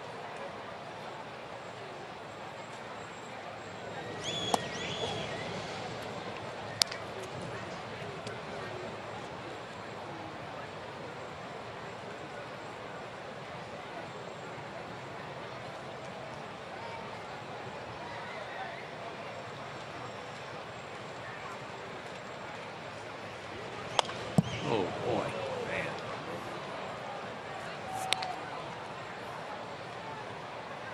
Looking, breaking the ball and fighting off Heater.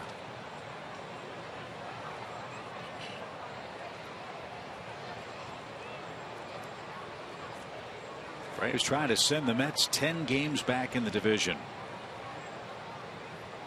Braves are also hoping to stay a half game ahead of Washington. They won 4-3. Braves are winning 3-1 tonight in the 9th. And Walden off to a good start. High fastball got Campbell to tip it into Bethancourt's glove. 1 away. And I'll tell you what this run does, and as well as Washington winning, this run, and as much as they can take care of business before the All-Star break, gets them closer to having some cushion in case you get to the end of the year and you just happen for one reason or another not win the division. Now you start throwing yourself back into that wild card option. We all felt there for a while that the way each team was going, only the winner was going to be a recipient of the playoffs. Good point. So even though you want to keep your lead against Washington, who won again, you want to also make sure, because of the wild card situation, throw your hat in there as well. Yeah, keep improving your record.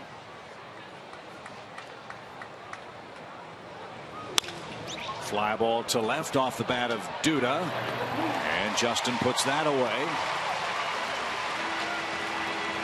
There's out number 2. Well, the schedule for the Braves is certainly favorable. If you look at who the Braves play leading up until the end of July, got some clubs that are having tough years. Mets, Diamondbacks, Cubs, Phillies, Marlins, and Padres. Then you face the Dodgers for the first time. So the opportunity is there for Atlanta to really, as you guys said, improve their record. And they're standing in both the division and wild card races. Darno, the final hope for New York. And down a strike. Yeah, because August is anything but a cakewalk. August is going to be a tough month.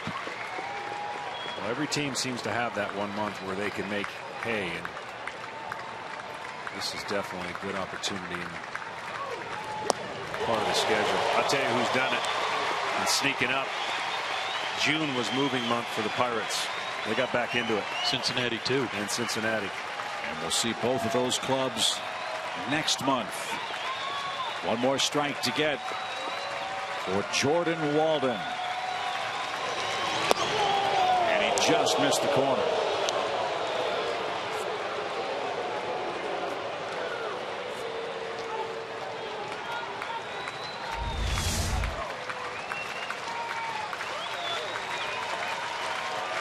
Just off.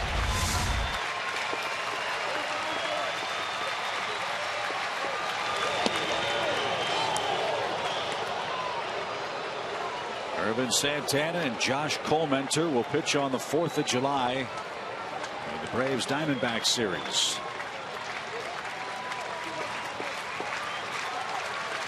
Crowd tonight on its feet, ready to head home. 2-2 pitch. We'll see another.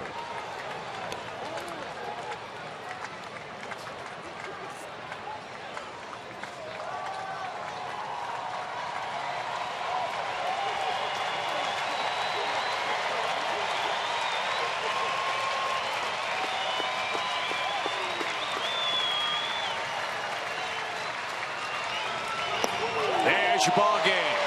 Jordan Walden takes care of business in the top of the 9th inning. The Braves have indeed swept the Mets. It's their 6th series sweep. And Atlanta is continuing to roll. They're 11-3 in their last 14 games and have won their last 7 in a row. Braves 3, Mets 1. We'll recap it after this.